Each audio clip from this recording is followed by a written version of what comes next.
The Noble Mahayana Saïghàñasåtra Dharmaparyāya. In the language of India, Ārya Saïghàñasåtra Dharmaparyāya. In the language of Tibet, Pakpa Sungidoi Chogi Namdrang. Homage to all the Buddhas and Bodhisattvas. Thus I have heard at one time. The Blessed One was dwelling in Rajagriha on Vulture's Peak, together with a great assembly of 32,000 monks, including the Venerable Ajñāta-Kaundinya, the Venerable Mahamoudgalyayana, the Venerable Shariputra, the Venerable Mahakāshyapa, the Venerable Rahula, the Venerable Bakula, the Venerable Bhadrapala, the Venerable Bhadrashri, the Venerable Chandanashri, the Venerable Jangula, the Venerable Subhuti, the Venerable Revata, the Venerable Nandasena, and so forth, and together with 62,000 bodhisattvas, including the Bodhisattva, the great being Maitreya, the Bodhisattva, the great being Sarvashura, the Bodhisattva, the great being Kumarashri, the Bodhisattva, the great being Kumaravasan, the Bodhisattva, the great being Kumarabhadra, the Bodhisattva, the great being Anuna, the Bodhisattva, the great being Manjushri, the Bodhisattva, the great being Samantabhadra, the Bodhisattva, the great being Sudarshana, the Bodhisattva, the great being Parshajasena,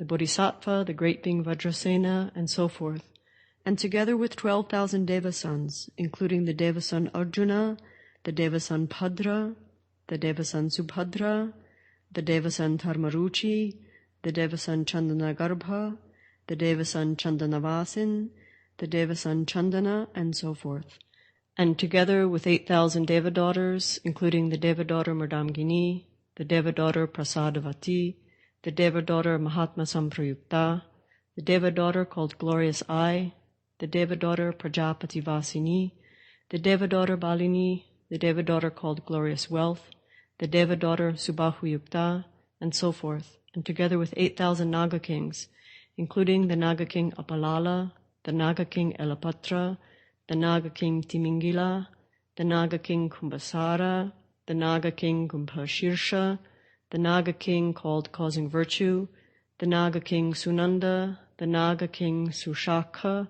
the Naga king Gavashirsha, and so forth. All of them proceeded to Rajagriha, to Vulture's Peak, where the Blessed One was. When they reached there, they prostrated with their heads at the feet of the Blessed One, circumambulated the Blessed One 3 times, and then they all sat down in front of the Blessed One.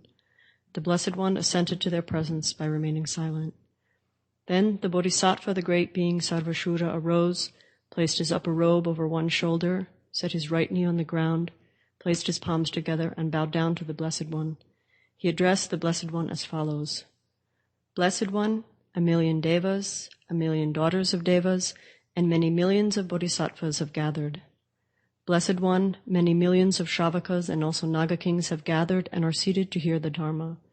That being so, may the Tathagata, the Arhat, the perfect and complete Buddha, please teach that sort of approach into the ways of Dharma through which, as soon as they hear it, old sentient beings will purify all their karmic obstacles, and young sentient beings will make great effort at virtuous Dharma and will attain special superiority, and their virtuous actions will not degenerate, will not at all degenerate, and will not become at all degenerated. He said this, and the Blessed One spoke thus to the Bodhisattva, the great being Sarvashura. Sarvashura, that you thought to ask the Tathagata about this point is good, very good. Therefore, Sarvashura, listen well and attentively, and keep it in mind, and I will tell you. Having said to the Blessed One just so, the Bodhisattva, the great being Sarvashura, listened with full attention to the Blessed One. The Blessed One spoke thus to him. Sarvashura, there is a Dharmaparyāya called Sanghata that even now is still active on this planet Earth. Whoever hears this Sanghata Dharmaparyāya will have their 5 uninterrupted karmas purified, and they will never turn away from unsurpassed, perfect, and complete enlightenment. Sarvashura, what do you think about this? If you think that those who hear this Sanghata Sutra will produce as much as the mass of merit of one Tathagata, you should not see it like that. Sarvashura said, well then, how should it be seen? The Blessed One said, Sarvashura, those bodhisattvas, great beings, will also produce as much a mass of merit as the masses of merit of as many Tathagatas, Arhats, perfect and complete Buddhas, as grains of sand in the Ganges River. Sarvashura, those who hear this Sanghata Dharmaparyāya will never turn away. They will see the Tathagata. They will never be separated from seeing the Tathagata. They will be completely enlightened in the unsurpassed, perfect, and complete enlightenment. The virtuous dharmas that they will all achieve will not be overpowered by the wicked Mara. Sarvashura, all those who hear this Sankhata Sutra will understand arising and cessation. Then, at that moment, all of those bodhisattvas arose, placed their upper robe over one shoulder, set their right knee on the ground, and asked of the Blessed One, "Blessed One, how much is the massive merit of one Tathagata?" The Blessed One spoke as follows, "Children of the lineage, listen to the measure of the massive merit of one Buddha. It is as follows. To make an analogy, as great as is the massive merit of as many bodhisattvas abiding on the 10 levels, as there are drops of water in the great ocean, and particles of dust on the planet Earth, and grains of sand in the Ganges River, the massive merit of one Buddha is much greater than that. As for those sentient beings who hear the Sankhata Dharmaparyāya, the massive merit they will produce is much greater even than that. It is not possible to realize the limit of that massive merit by counting. Sarvashura, anyone who feels great joy at the moment when they hear these words, will produce an immeasurable massive merit." Then the Bodhisattva, the great being Sarvashura, said to the Blessed One, "Blessed One, who are those sentient beings who thirst tremendously for the Dharma?" After he said this, the Blessed One spoke as follows to the Bodhisattva, the great being Sarvashura. "Sarvashura, there are 2 sentient beings who thirst tremendously for the Dharma. If you wonder which those 2 are, Sarvashura, they are as follows. One has an equal mind toward all sentient beings. The second, Sarvashura, is anyone who, after hearing the Dharma, reveals it correctly and fully to all sentient beings equally." The Bodhisattva, the great being Sarvashura, said, "Blessed One, who, after hearing the Dharma, reveals it correctly and fully to all sentient beings equally?" The Blessed One said, "Sarvashura, the first are those who, having heard the Dharma, wholly dedicate themselves to enlightenment. When one has wholly dedicated oneself to enlightenment, one thirsts tremendously for Dharma for the sake of sentient beings. Sarvashura, the second are those who enter into the Mahayana. They are also always tremendously thirsty for the Dharma." Then the millions of devas, nagas, humans, and deva daughters arose, placed their palms together in front of the Blessed One, and addressed the Blessed One as follows. "Blessed One, we too are tremendously thirsty for the Dharma. That being so, may the Blessed One completely fulfill our wishes and the wishes of all sentient beings." At that time, at that moment, the Blessed One displayed a smile. Then the Bodhisattva, the great being Sarvashura, arose, placed his palms together, and bowed down to the Blessed One. He addressed the Blessed One as follows. "Blessed One, what is the cause of your smile? What is the condition?" Then the Blessed One spoke to the Bodhisattva, the great being Sarvashura. "Sarvashura, those sentient beings who came here will be completely enlightened in the unsurpassed, perfect, and complete enlightenment. They will attain the full establishment of the objects of enjoyment of a Tathagata." The Bodhisattva Sarvashura said, "Blessed One, due to what cause and what condition will the sentient beings who came here be completely enlightened in the unsurpassed, perfect, and complete enlightenment?"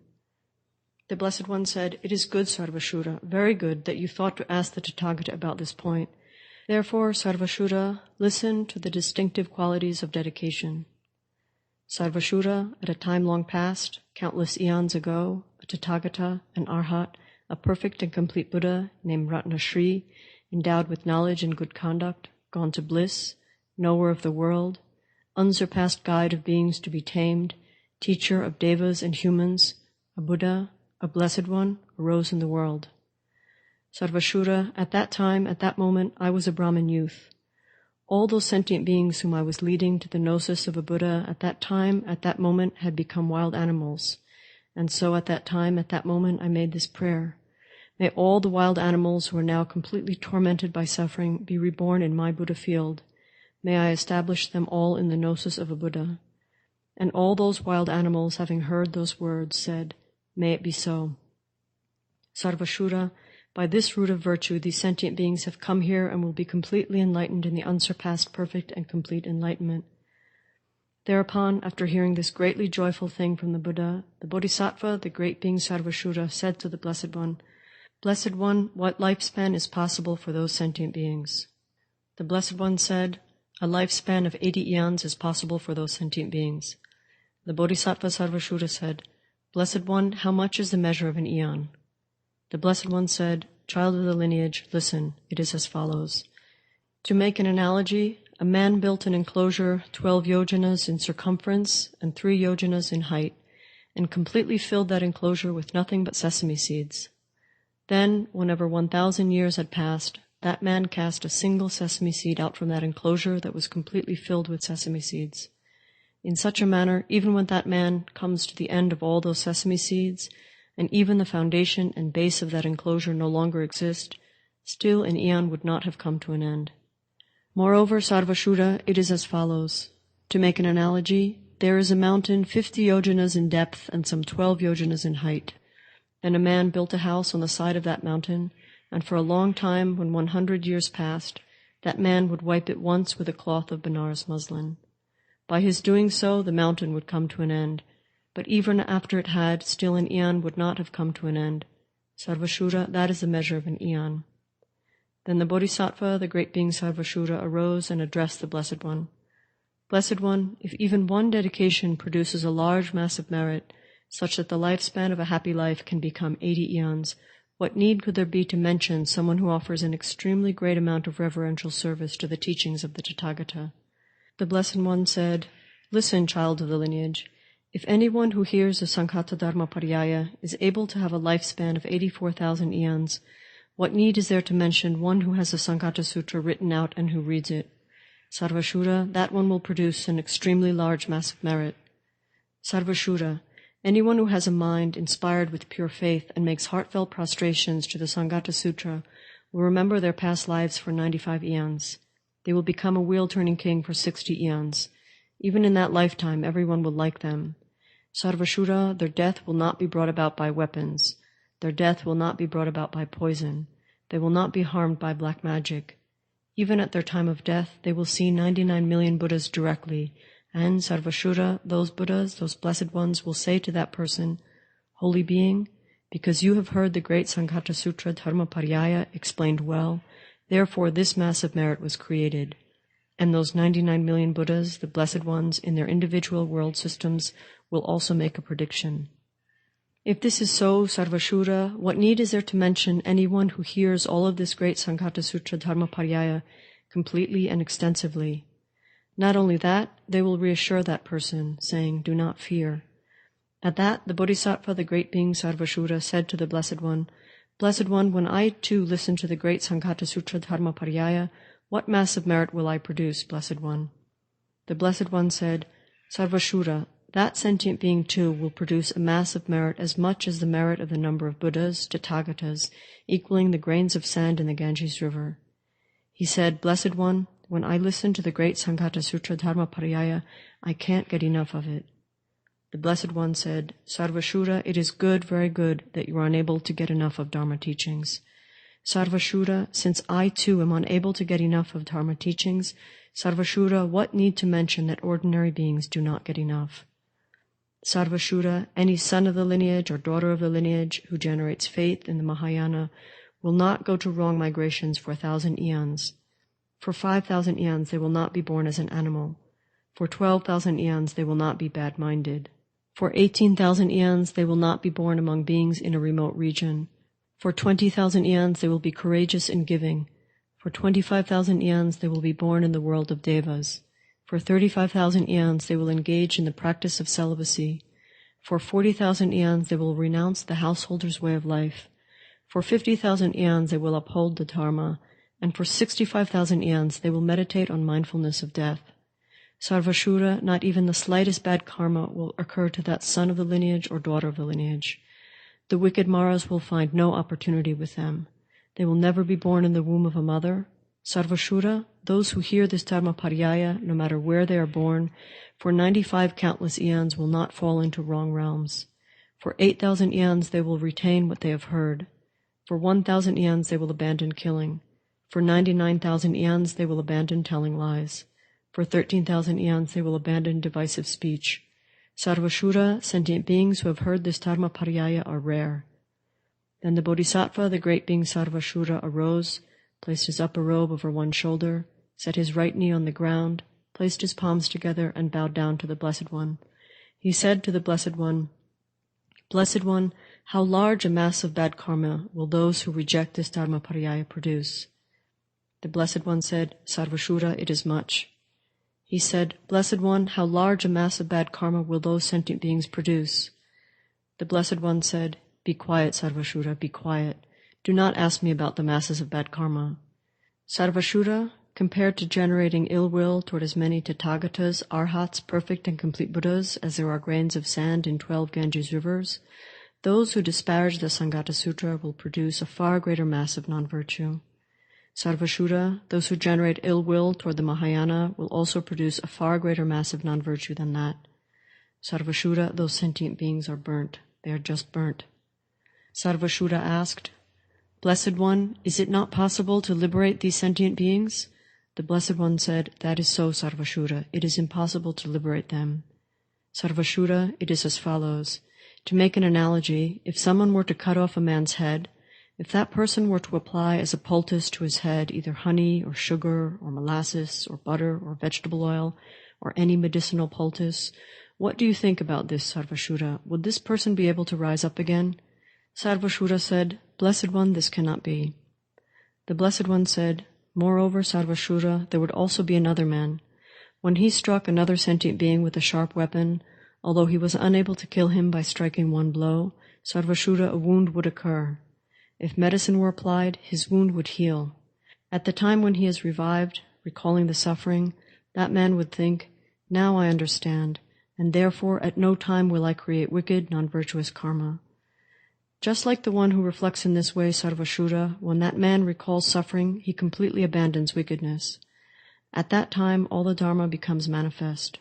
When all the Dharma has become manifest, at that time he will bring to completion all the virtuous Dharma teachings. Sarvashura, it is as follows. To make an analogy, just as the parents of a man who died grieve and lament, but nevertheless have no ability to protect him, in the same way, Sarvashura, childish ordinary individuals are also unable to help themselves or others. Like those parents whose hopes were dashed, these sentient beings too will have their hopes dashed at the time of death. Sarvashura, there are two sentient beings whose hopes have been dashed. Who are the two? They are as follows. One is a sentient being who does wicked actions or has them done. The other is one who abandons the holy Dharma. Both these sentient beings have their hopes dashed at their time of death. The Bodhisattva Sarvashura said, Blessed One, what is the migration path of these sentient beings? What is their life afterwards? The Blessed One said, Sarvashura, limitless are the migrations of sentient beings who disparage the holy Dharma. Limitless too are their future lives. Sarvashura, sentient beings who abandon the holy Dharma will experience feelings for an eon in the sentient being's great hell of lamentation, for an eon in the crushing hell, an eon in the hot hell, an eon in the extremely hot hell, an eon in the great hell of black lines, an eon in the great hell of Avicii, an eon in the great hell called hair rising, an eon in the great hell of calling out alas, and Sarvashura, they will have to experience the sufferings of these 8 great hells for 8 eons. Then the Bodhisattva, the great being Sarvashura, said the following to the Blessed One. Blessed One, it is suffering. Sugata, it is suffering. Hearing of it is not joyful. Then the Blessed One at that time uttered these verses. How beings in the being's hell experience such sufferings, greatly fearsome words like these you find no joy in hearing. For those who do virtuous actions, goodness is what comes to pass. For those who do non-virtuous actions, that becomes suffering indeed. Those who do not know happiness' cause, once they are born, will be tormented by death, and by the pain of their bondage to grief. These childish ones will always suffer. Those who recall the Buddha as supreme, these skillful ones indeed are happy. Those who have faith in the Mahayana too will not go to bad migrations. Sarvashura, in just this way, propelled by previous karma, those who have done merely a small deed will experience endless results. In the Buddha field, the supreme field, if one plants a seed, great will be the fruit. Just as many fruits are enjoyed from planting but a few seeds, so those who delight in the conqueror's teachings, these skillful ones indeed are happy. They abandon wicked deeds and create much virtue too. Anyone who gives to my teachings an offering of even just a mere hair will for 80,000 eons have great possessions and much wealth too. Wherever it is that they are born, they will always be generous. Thus, greatly fruitful is the Buddha, a profound place for giving. Then the Bodhisattva, the great being Sarvashura, said to the Blessed One, Blessed One, how should one seek out the Dharma taught by the Blessed One? Blessed One, how will one take firm hold of the roots of virtue after hearing the Ārya Saïghàñasåtra Dharmaparyāya? The Blessed One said, Sarvashura, one should know that the massive merit of one who listens to the Ārya Saïghàñasåtra Dharmaparyāya is just like offering reverential service to as many Tathagatas, Arhats, perfect and complete Buddhas, as there are grains of sand in 12 Ganges rivers, providing them with everything required for their happiness. The Bodhisattva Sarvashura said, Blessed One, how are the roots of virtue to be brought to completion? He asked this, and the Blessed One said to the Bodhisattva, the great being Sarvashura, These roots of virtue are to be understood to be equal to a Tathagata. What are these roots of virtue that are to be understood to be equal to a Tathagata? The Blessed One said, An orator of the Dharma is to be understood to be equal to a Tathagata. Sarvashura said, Blessed One, who is an orator of the Dharma? Anyone who reads out the Sankhata Sutra is an orator of the Dharma. Sarvashura said, Blessed One, since even those who hear the Sankhata Sutra Dharmaparyāya will produce such a massive merit, what need is there to mention those who write it out and read it? How much a massive merit will they produce? The Blessed One said, Sarvashura, listen, it is as follows. To make an analogy, in each of the 4 directions, as many Tathagatas, Arhats, perfect and complete Buddhas as there are grains of sand in 12 Ganges rivers, could sit and teach the Dharma for 12 eons. Yet even if they described the massive merit of the one writing out the Sankhata Sutra, they would not be able to comprehend its end nor express it in words. If even as many Buddhas, blessed ones, as there are grains of sand in 48 Ganges rivers, are unable to express the massive merit of the one writing it out, what need is there to mention that whoever writes it out or reflects on it or reads it will become a treasury of the Dharma? The Bodhisattva Sarvashura said, Blessed One, how much will be the massive merit of the one who reads it? Then at that time the Blessed One spoke these verses. As for the virtues of those who have read one mere stanza of 4 lines, though conquerors as many as grains of sand in 84 of the Ganges rivers should describe uninterruptedly all the merit of those who have read the Sutra, the Sanghata, still that merit would not run out. The Dharma taught by enlightened ones is hard to find and limitless. At the time, and at that moment as well, 84 hundreds of thousands of myriad millions of devas placed their palms together and bowed down toward where the teaching of the Sankhata Sutra Dharmaparyāya was. They said to the Blessed One, Blessed One, for whatever purpose the Blessed One deposited such a Dharma treasury on this planet Earth, it is good, very good. 1,800,000 myriad millions of naked ascetics from other traditions arrived at the place where the Blessed One was and said to the Blessed One, Ascetic Gautama, Sir, be victorious. The Blessed One said, The Tathagata is always victorious. Sirs, heretical nudists, how could you heretics be victorious? They said, May you be victorious, ascetic Gautama, may you be victorious. The Blessed One said, I see no victor amongst you. If you abide in a wrong way, how are you to be victors? You naked ones, listen as I express something to benefit you. To a childish mind there is nothing pleasant. How are you to be victors? Therefore with a Buddha eye, I will teach also the profound path. Then those naked ascetics became angry at the Blessed One and generated a mind of disbelief. At that time, at that moment, Indra, the lord of the devas, wielded his thunderbolt. At that, those 18 million naked ascetics were overcome with fear and stricken with great suffering. They wept, and their tears began to flow. The Blessed One also made his body disappear, and at that the naked ascetics sobbed, and their faces filled with tears. Not seeing the Blessed One, they spoke these verses. There is no friend to defend us here, likewise no father and no mother. What we see is like a wilderness, no vacant house or place to stay. Nor is there even water here, there are no trees nor any birds. Here no living beings are seen, with no protector we feel suffering. Since we do not see the Tathagata, what we experience is greatly unbearable. Then at that time too, the 18 million naked ascetics arose and knelt with both feet on the ground.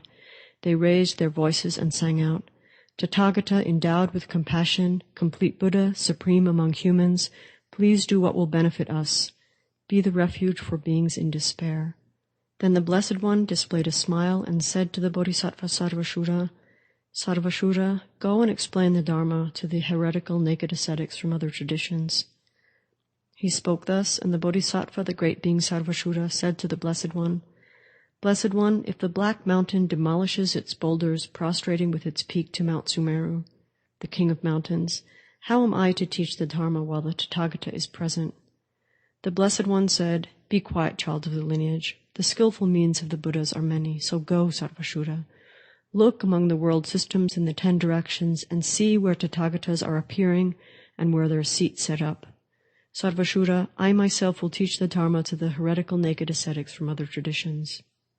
The Bodhisattva Sarvashura said, Blessed One, by whose supernatural power shall I go? By means of my own supernatural power, or rather by the supernatural power of the Tathagata? The Blessed One said, Sarvashura, go by the blessing of the strength of your own supernatural power. Sarvashura, come back by the Tathagata's supernatural power. Then the Bodhisattva Sarvashura arose, circumambulated the Blessed One, and disappeared on that very spot. Then the Blessed One taught the Dharma to those heretics from other traditions. Friends, birth is suffering. Birth itself is also suffering. Once one is born, there arise many fears of suffering. From birth, fears of sickness arise. From sickness, fears of aging arise. From aging, fears of death arise. Blessed One, what is it to say that from birth, fear of being born will be born? From being born as a human, many fears arise. Fear of the king arises. Fear of thieves arises. Fear of fire arises. Fear of poison arises. Fear of water arises. Fear of wind arises. Fear of whirlpools arises. Fear of the actions one has done arises. The Blessed One taught the Dharma in many forms, such as this topic of birth, and at that time, at that moment, the heretical naked ascetics from other traditions were utterly terrified and said, From now on we will never again aspire to be born. When the Blessed One explained the Ārya Saïghàñasåtra Dharmaparyāya, the 18 million heretical naked ascetics from other traditions fully completed the unsurpassed perfect and complete enlightenment. From his own retinue as well, 18,000 bodhisattvas were established on the 10 grounds, and they all emanated supernatural displays as well, such as the form of a horse, the form of an elephant, the form of a tiger, the form of a Garuda, the form of Mount Sumeru, and forms like the pattern of a swastika, and some displayed the form of a tree. They all sat cross-legged on lotus thrones as well. 9,000 million bodhisattvas sat down to the right of the Blessed One. 9,000 million bodhisattvas sat down to the left of the Blessed One, and the Blessed One remained in meditative equipoise the entire time, and appeared to teach the Dharma through skillful means. On the 7th day, the Blessed One stretches out the palm of his hand and knows that the Bodhisattva, the great being Sarvashura, is coming there from the Padmottara world system. When the Bodhisattva, the great being Sarvashura, was going to the Padmottara world system, by the blessing of the strength of his own supernatural powers, he arrived there in 7 days. When the Blessed One stretched out his hand, at that time the Bodhisattva Sarvashura was in the presence of the Blessed One. After circumambulating the Blessed One 3 times, his mind became inspired with pure faith in the Blessed One. He placed his palms together, bowed down to the Blessed One, and said this to the Blessed One, Blessed One, when I went to all the world systems of the 10 directions, Blessed One, by one of my supernatural powers, I saw 99,000 million Buddha fields, and by 2 supernatural powers I saw 1,000 million Blessed Ones. On the 7th day, I arrived at the Padmottara world system, and on the way I also saw hundreds of thousands of millions of unshakable Buddha fields. Then, Blessed One, first I saw the supernatural displays of the Buddhas, the Blessed Ones, and I saw Tathagatas teaching the Dharma in 92,000 million Buddha fields. And on that very day, in 80,000 million Buddha fields, I saw 80,000 million Tathagatas, Arhats, perfect and complete Buddhas arising in the world. After making prostrations to all those Blessed Ones, I went further. Blessed One, on that very day, I passed 39,000 million Buddha fields, and in those 39,000 million Buddha fields, there also arose 39,000 million Bodhisattvas. And on that very day, they were completely enlightened in the unsurpassed perfect and complete enlightenment. I circumambulated those Blessed Ones, Tathagatas, Arhats, perfect and complete Buddhas 3 times, and became invisible by means of supernatural power. Blessed One, in 60 million Buddha fields also I saw Buddhas, Blessed Ones. Blessed One, I made prostrations to the Buddha fields and to the Buddhas and continued on straight away. Blessed One, in another 8 million Buddha fields, I saw Tathagatas producing the deed of passing into nirvana. After making prostrations to those Tathagatas as well, I continued on straight away. Moreover, Blessed One, in 95 million Buddha fields, I saw the disappearance of the holy Dharma, and, Blessed One, I became distressed and burst into tears. Moreover, I saw devas, nagas, yakshas, rakshasas, and many embodied beings of the desire realm weeping, pierced with great agonizing pains. Moreover, similarly, Blessed One, after making prostrations to these Buddha fields, together with their oceans, with their Mount Sumeros, and with their land, that were all without exception burnt, I fell into despair and left. Blessed One, up until I came to the Padmottara world system, Blessed One, I saw 500,000 million thrones set up too. 100,000 million thrones were set up in the southern direction. I saw 100,000 million thrones set up in the northern direction, 100,000 million thrones set up in the eastern direction, 100,000 million thrones set up in the western direction, and 100,000 million thrones set up in the upper direction. Also, Blessed One, those thrones that had been set up were made solely from the 7 precious substances, and on all these thrones too, Tathagatas are seated and teach the Dharma. I was amazed at those Blessed Ones, and so I asked those Tathagatas, what is the name of this Buddha world system? And those Blessed Ones said, Child of the lineage, this world system is named Padmottara. Then, Blessed One, after I had circumambulated those Tathagatas, I asked the name of that Buddha field's Tathagata. They said, the one called Tathagata, Arhat, perfect and complete Buddha Padmagarbha, performs the activities of a Buddha in this Buddha field. Then I asked this of them. Since there are many hundreds of thousands of millions of Buddhas, and since I do not know the Tathagata Arhat, perfect and complete Buddha Padmagarbha, which is that one? That Tathagata said, Child of the lineage, I will show you the one called Tathagata Arhat, perfect and complete Buddha Padmagarbha. Then the bodies of all those Tathagatas disappeared, and they appeared only in the forms of Bodhisattvas. A lone Tathagata was apparent, and I made prostrations with my head at the feet of that Tathagata. As soon as I went there, a throne appeared, and I went to that throne. And, Blessed One, at that time many thrones appeared, but not seeing anyone on those thrones, I said to that Tathagata, Blessed One, I do not see any sentient beings at all on these thrones. And the Tathagata said, Sentient beings who have not produced the root of virtue do not have the power to sit on those thrones. I said, Blessed One, after sowing what kind of root of virtues does one come to be on those thrones? That Blessed One said, Listen, child of the lineage, sentient beings who have heard the Untitled Dharmaparyāya, by that root of virtue will sit on these thrones, and there is no need to mention those who have written it out or read it. Sarvashura, you have heard the Untitled Dharmaparyāya, and therefore you are sitting on this seat. Otherwise, how would you have entered into this Buddha field?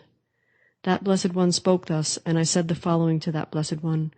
Blessed One, how much is the mass of merit that will be produced by those who hear the Untitled Dharmaparyāya?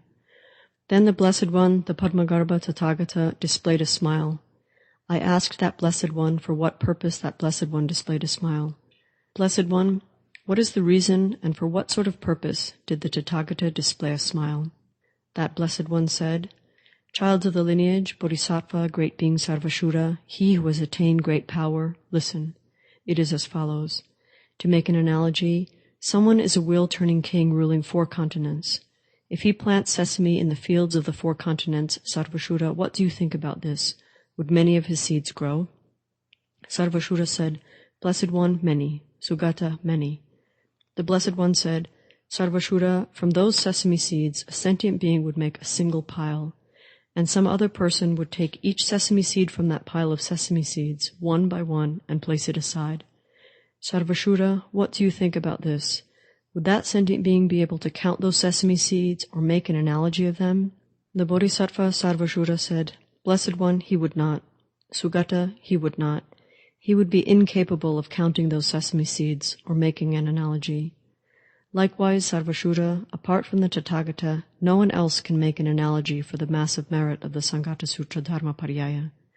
Sarvashura, it is as follows. To make an analogy, even if as many Tathagatas as there were sesame seeds should all declare the merits of the roots of virtue from hearing the Untitled Dharmaparyāya, they would not come to the end of that merit, even through an analogy. That being the case, there is no need to mention one who writes it out and reads it and has it written. The Bodhisattva Sarvashura said, "Blessed One, what sort of mass of merit will be produced by the one who writes it out?"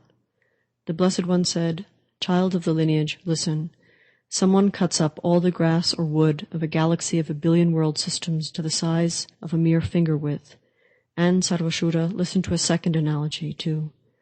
If as many stones or cliffs or earth or particles of dust as there are in a galaxy of 1 billion world systems were to become wheel-turning kings ruling 4 continents, would it be possible for someone to make an analogy of their merit?"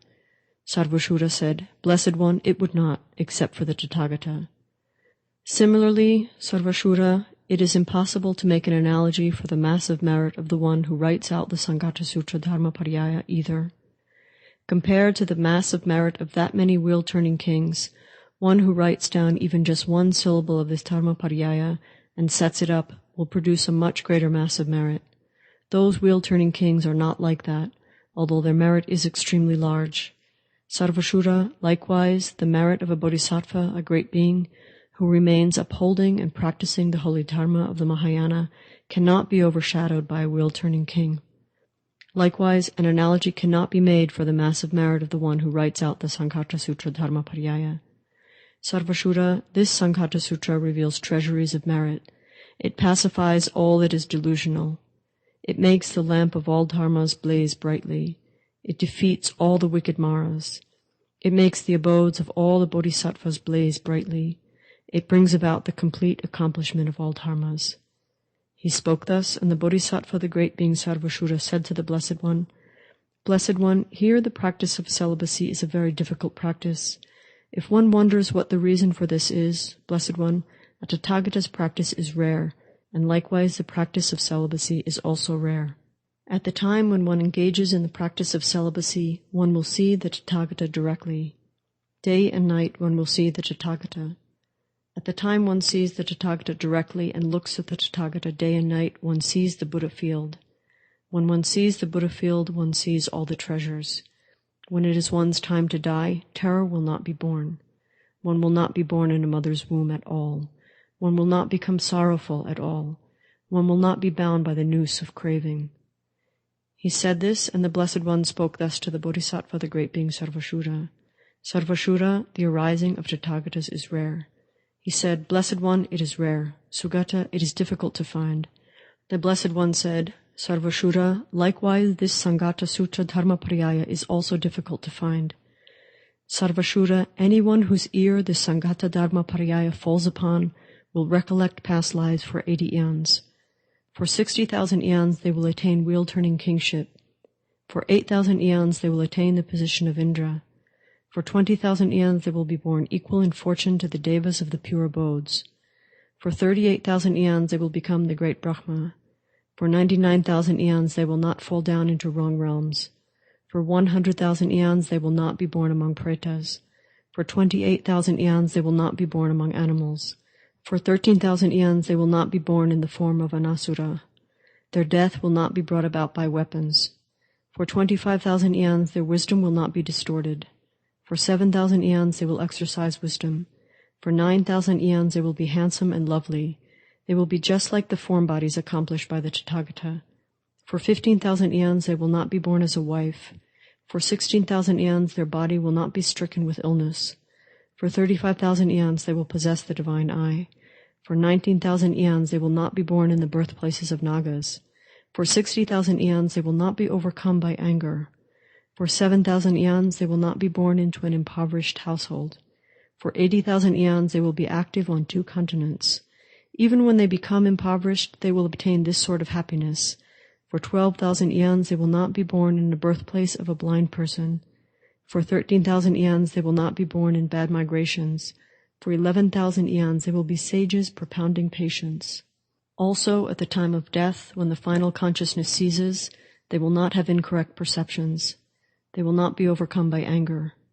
In the eastern direction they will see as many Buddhas, blessed ones, as there are grains of sand in 12 Ganges rivers.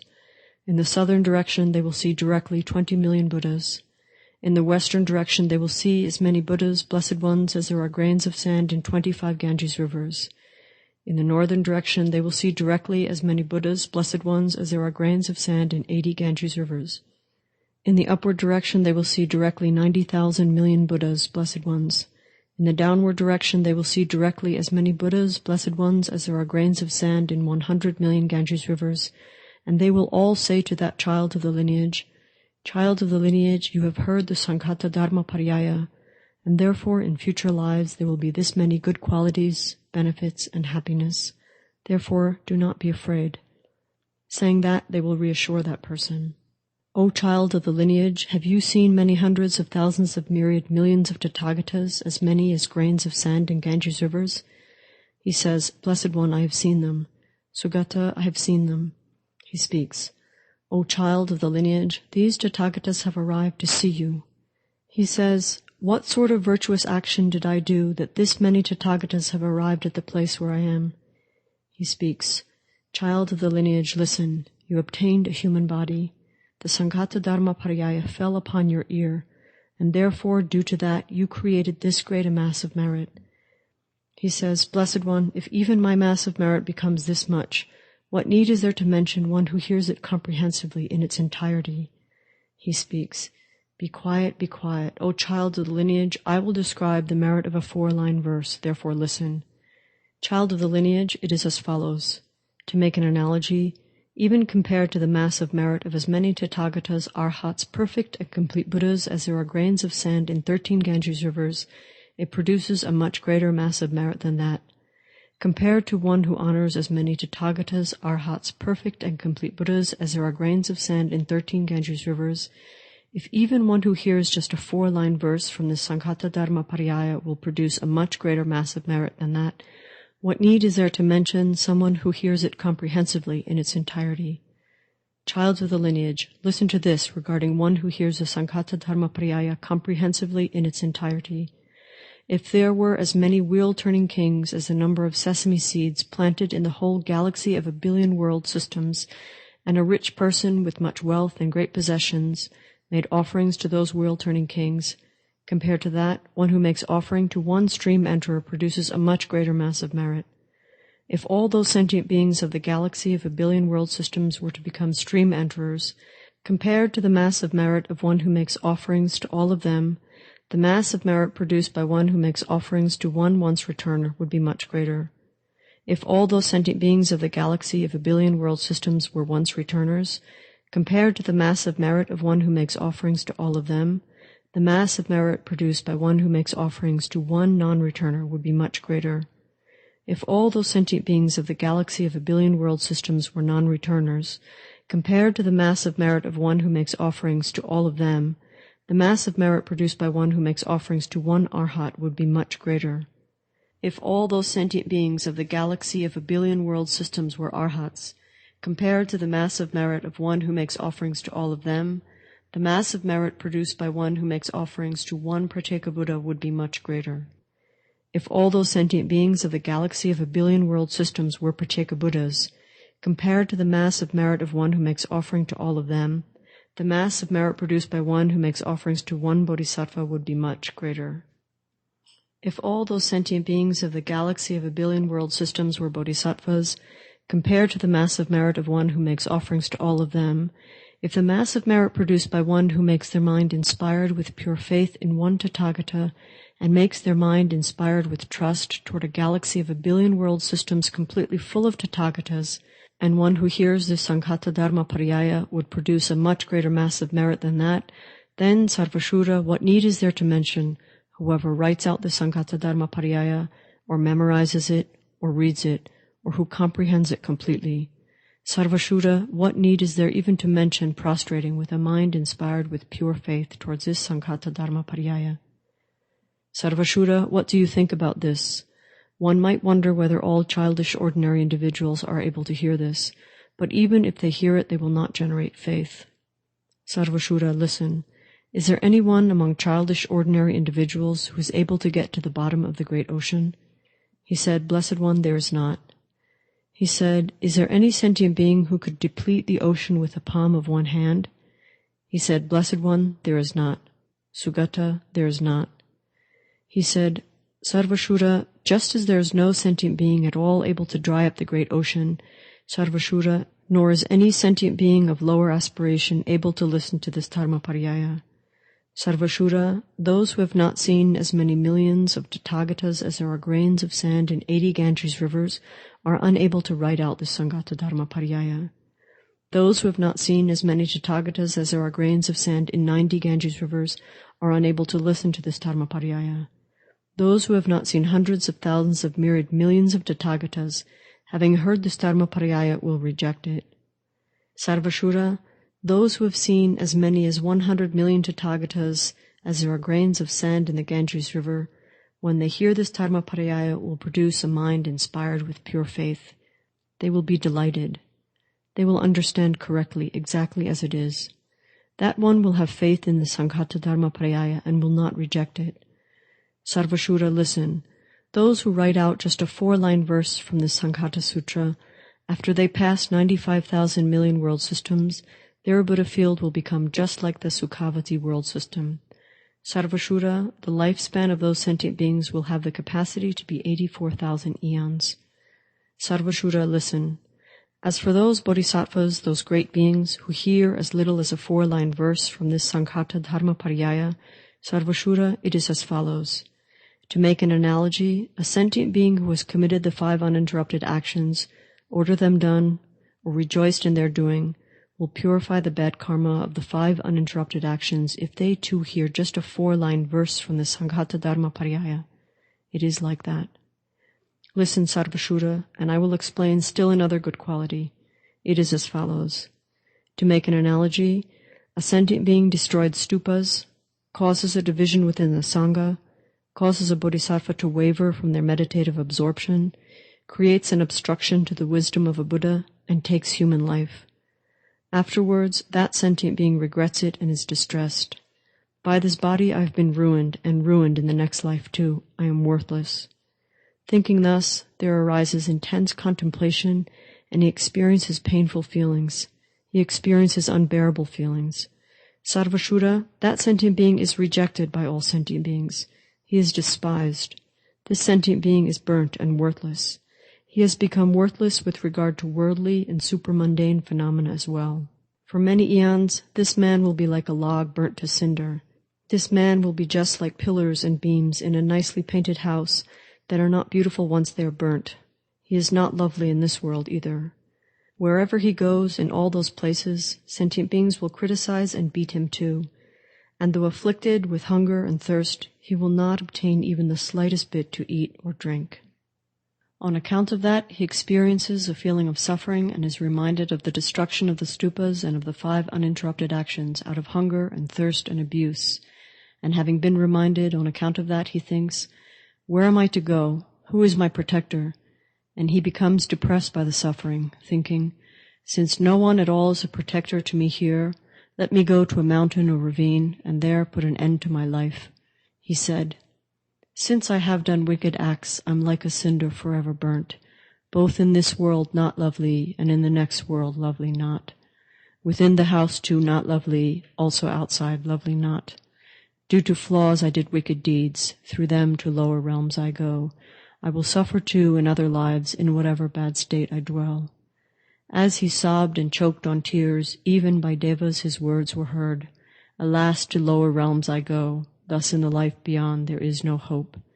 The deva said to him, foolish person thinking so, drop this suffering mind and go. Father killed and mother killed, since 5 heinous deeds I did, refuge, comrade, none for me, suffering feelings I will have. To the mountain peak I'll go, my body there to cast away. Foolish being, do not go. With this mind that would do harm, much wickedness was done by you. Do not do this wicked act. Who does harm unto themselves, to the suffering hells will go. They will grieve and cry aloud, and due to that fall to the ground. Not by that effort do Buddhas come to be, nor do bodhisattvas come about. Even a hearer's vehicle is not attained, so by another effort strive. Go to that mountain where a sage is. Having gone and seen the magnanimous sage, at his feet he paid homage with his head. Holy being, be a refuge for me. I'm so oppressed by fears, by woes. Essence of beings, sage, please hear my words. Please sit and make an opportunity for thought. Explain virtuous Dharma for even just an instant, since I'm oppressed by terror and pain. Please sit just for a short while. Let me confess the many wicked deeds I've done. May the sage please speak to me. The sage said, Weeping in sorrow and overcome with grief, you are afflicted by hunger and thirst, traveling in the 3 worlds in despair. Therefore eat the food I give. In order to satisfy the body, the sage gave food. After eating this delightful, tasty food, a being will feel extreme joy. The Dharma that purifies all wickedness, later I will explain to you. Then, in one instant, he ate that delicious food of his. Having eaten, he washed his hands and circumambulated the sage. As he sat with his legs crossed, whatever he'd done that was wrong, he told. Father killed and mother killed, and stupid destruction I have done. I blocked a bodhisattva in his pursuit of enlightenment. When he heard these words of his, the sage then spoke these words. Since you have done wicked acts, O my, you are not virtuous. Make a confession of the wicked acts that you have done or ordered done. At that time, at that moment, he was pierced with agonizing pains and became distressed with terror. He said to the sage, Who will be my protector? Since I have done wicked acts, I will undergo suffering. Then that man placed both knees on the ground and said to the sage, All the wicked deeds I've done and ordered done I now confess. May they not bring wicked results. May I not experience suffering. Let me become close to you.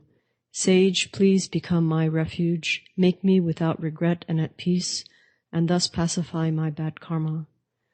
Then at that time, at that moment, that sage said to the man, reassuring him, Being, I will be your refuge. I will be your support. I will be the friend who defends you. So listen to the Dharma in my presence without fear. Have you heard even a little of the Dharmaparyāya called Samgata? That one said, I have not heard it at all. The sage said, Who will teach the Dharma to a burnt sentient being, except for one who abides in compassion and, due to that, teaches the Dharma to sentient beings? He said, Child of the lineage, listen further. At a time immeasurably long ago, immeasurably many eons past, at that time there was a righteous Dharma king named King Vimalachandra. Child of the lineage, a son was born into the house of King Vimalachandra. Thereupon the great King Vimalachandra assembled the augural Brahmins and said to them, Brahmins, what sort of sign do you see for the youth? Then the augural Brahmin said, Great King, it is not good. This youth who was born is not good. The king said, Brahmins, what will become of him? The augur said, King, if he attains the age of 7 years, this youth will endanger the life of his mother and father. At that, the king spoke as follows, Even if there may be an obstacle to my life, fair enough, but I will not kill this son of mine. It is very rare to attain birth as a human in this world. Therefore, I will not commit such harm to the body of any human. After that, the youth grew rapidly. Specifically, when he reached the age of 1 month, he had grown the amount that others grow in 2 years.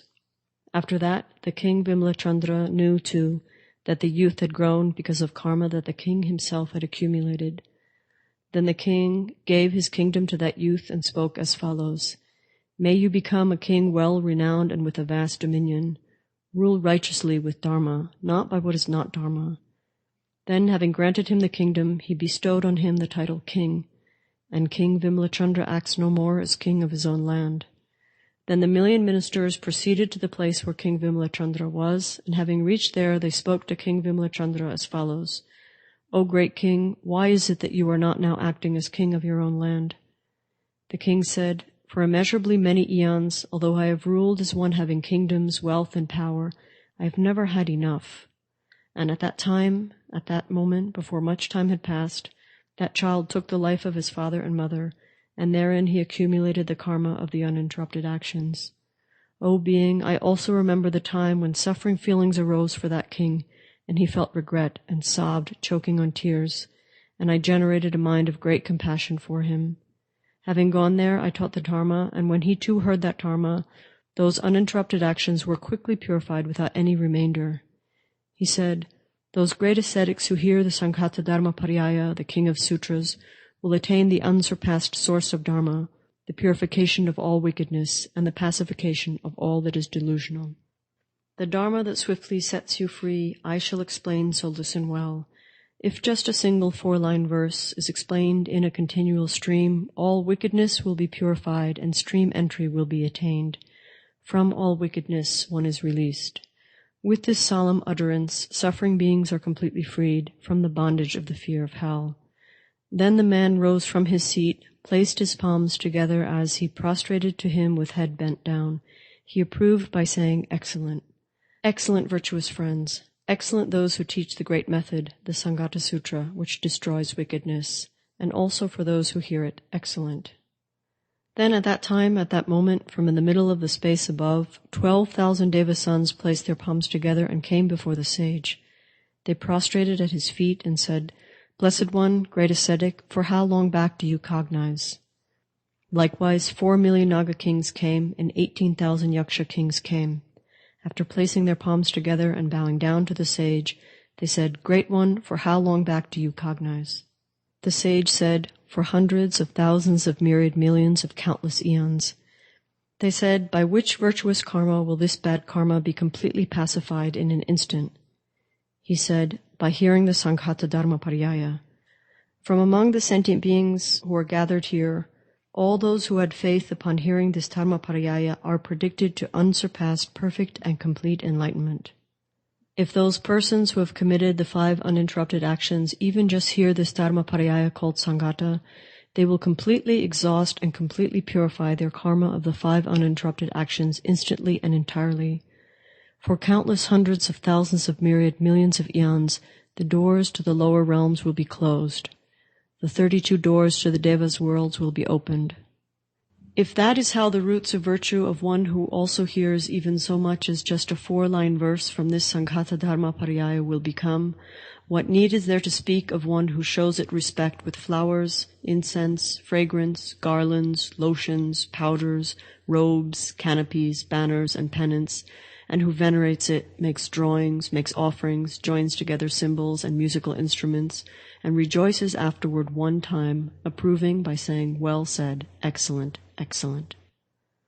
Then the Bodhisattva, the great being Sarvashura, said to the Blessed One, "Blessed One, as for one who places their palms together and prostrates when the Sanghata Dharmaparyāya is expounded, does merely placing their palms together produce a massive merit?" The Blessed One said, "Child of the lineage, listen. Even those who have committed the 5 uninterrupted actions, have ordered them done, and have rejoiced in the doing of them, and who place their palms together and prostrate upon hearing as little as a mere 4-line verse from the Sanghata Dharmaparyāya, if all their karma of the 5 uninterrupted actions will be completely purified when they prostrate, Sarvashura, what need is there to mention those who hear this entire Sanghata Dharmaparyāya comprehensively? This one will produce a much greater mass of merit than the former. Child of the lineage, I will show you an analogy in order to make the meaning of the Sanghata Sutra understood. Sarvashura, it is as follows. To make an analogy, 5 great rivers issue forth from the palace of the Naga king Anavatapta, where the sun never rises. If some person should count the drops of these 5 great rivers, Sarvashura, would they be able to reach the end by counting their drops? He said, "Blessed One, that cannot be." The Blessed One said, "Sarvashura, likewise too, it is impossible to reach the end of the roots of virtue of the Sanghata Dharmaparyāya by counting for 100 eons or even for 1,000 eons. Sarvashura, what do you think about this? Doesn't the one who explains this Sanghata Dharmaparyāya for even an instant undertake hardships?" He said, "Blessed One, that one undertakes hardships." The Blessed One said, "Sarvashura, the one who is able to explain this Sanghata Dharmaparyāya undertakes much greater hardships than that. It is as follows. To make an analogy, by means of counting the drops in the 5 great rivers that arrive from Lake Anavatapta, it is not possible to reach the end." He said, "Blessed One, what are those 5 great rivers?" The Blessed One said, "They are as follows: Ganges, Sita, Vakshu, Yamuna, and Chandrabhaga. These are the 5 great rivers that arrive to the great ocean. Each of these 5 great rivers is accompanied by 500 rivers.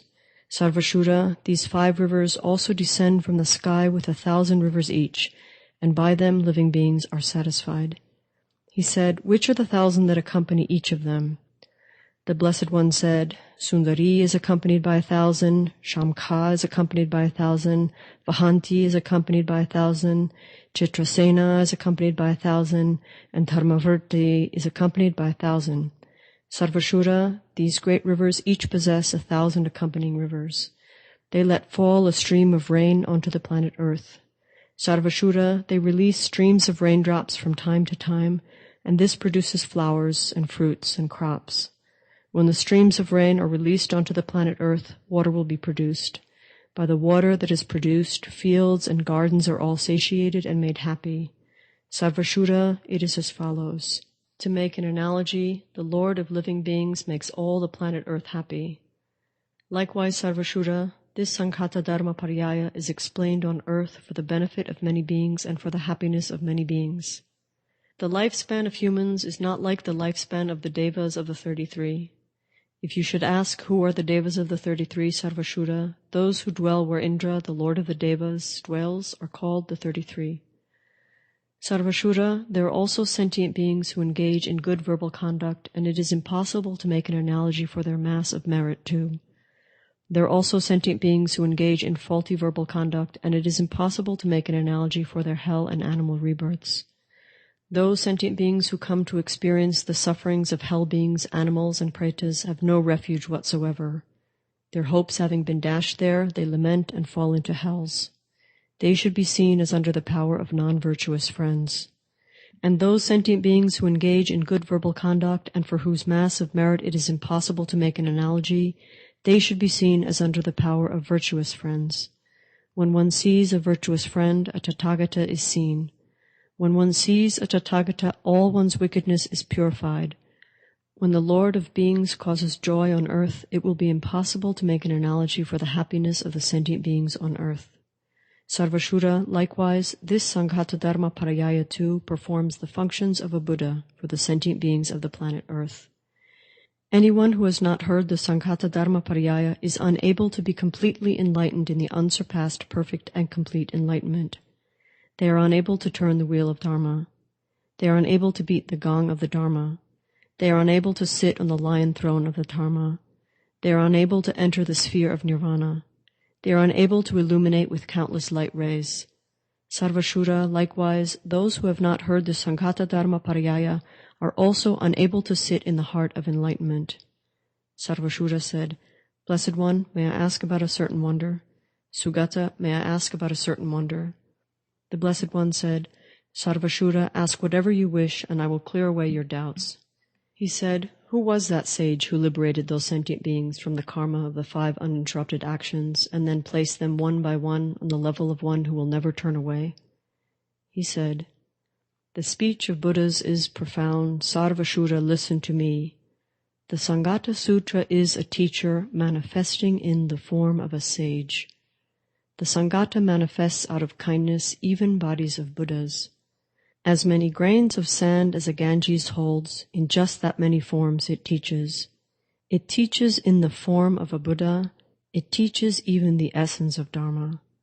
Who wishes to see a Buddha, Sanghata is equivalent to a Buddha. Wherever the Sanghata is, always there the Buddha is. The Blessed One said, Child of the lineage, listen. Sarvashura, at a time long past, 99 countless eons ago, there arose 12 million Buddhas. When the Tathagata Ratnottama arose, I became courageous in giving and honored 12 million Buddhas with the name of Chandra. I attended them with food, drink, fragrance, garlands, lotions, whatever pleased them, good meals, and everything required for their comfort. And having attended them thus, I recall attaining their prediction of unsurpassed perfect and complete enlightenment. Sarvashura, I recall that there arose 18 million Buddhas named Ratnavabhasa. At that time too, having become courageous in giving, I honored 18 million Tathagatas with the name of Garbhasena, with fragrance, garlands, lotions, ornaments, and decorative attire, as was appropriate to each, and having done so, I attained thereto a prediction of unsurpassed perfect and complete enlightenment. Sarvashura, I recall 20 million Buddhas, and every one of those Tathagatas, Arhats, perfect and complete Buddhas, was named Shikisambhava. Sarvashura, I recall 20 million Buddhas, and every one of those Tathagatas, Arhats, perfect and complete Buddhas, was named Shikkhasambhava.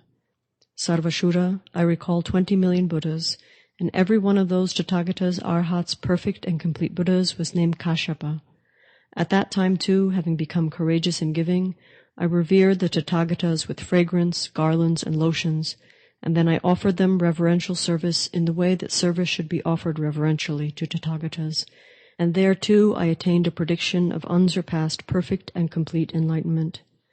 Sarvashura, there arose 16 million Buddhas named Buddha Vimalaprabhasa, and at that time I was a rich head of household with great wealth and possessions. Having renounced all possessions, I offered those 16 million Buddhas reverential service with offerings of sitting cloths, garments, fragrance, garlands, lotions, and blankets, just as reverential service should be offered to Tathagatas. And at that very time I attained a prediction of unsurpassed perfect and complete enlightenment. This too I remember, but the prediction's exact time had not yet arrived. Sarvashura, listen. 95 million Buddhas arose in the world, and each and every one of those Tathagatas, Arhats, perfect and complete Buddhas was named Shakyamuni. I at that time had become a righteous Dharma king, and honored those 95 million Tathagatas named Shakyamuni with fragrance, garlands, lotions, sitting cloths, garments, incense, banners, and pennants. And at that very time I attained a prediction of unsurpassed, perfect, and complete enlightenment. This I remember. Sarvashura, there arose in the world 90 million Tathagatas, Arhats, perfect and complete Buddhas, named Krakatsunda, and at that time I was a rich young Brahmin with much wealth and possessions. Having renounced all possessions, I honored all those Tathagatas with fragrance, garlands, lotions, sitting cloths, and garments. And having offered service to those Tathagatas as was appropriate to each individually, at that very time I attained a prediction of unsurpassed, perfect, and complete enlightenment. This too I remember, but I had not arrived at the prediction's exact time. Sarvashura, there arose in the world 18 million Buddhas, and as for all of them, every one of those Tathagatas, Arhats, perfect and complete Buddhas, was named Kanakamuni. At that time, having become courageous in giving, I honored all those Tathagatas, Arhats, perfect and complete Buddhas with fragrance, garlands, lotions, sitting cloths, clothing, and ornaments. I offered them service in the way that service should be offered to Tathagatas, and at that very time I also remember attaining a prediction of unsurpassed perfect and complete enlightenment, but I had not arrived at the prediction's exact time. Sarvashura, there arose in the world 13 million Buddhas, and as for all of them, every one of those Tathagatas, Arhats, perfect and complete Buddhas, was named Avabhasa Shri. I honored those Tathagatas, Arhats, perfect and complete Buddhas with sitting cloths, garments, fragrance, garlands, lotions, blankets, and ornaments. I offered them reverential service in the way that reverential service should be offered to Tathagatas. Those Tathagatas also explained various approaches to the Dharma to ascertain its meanings and the discipline, and then at that very time I attained a prediction of unsurpassed perfect and complete enlightenment.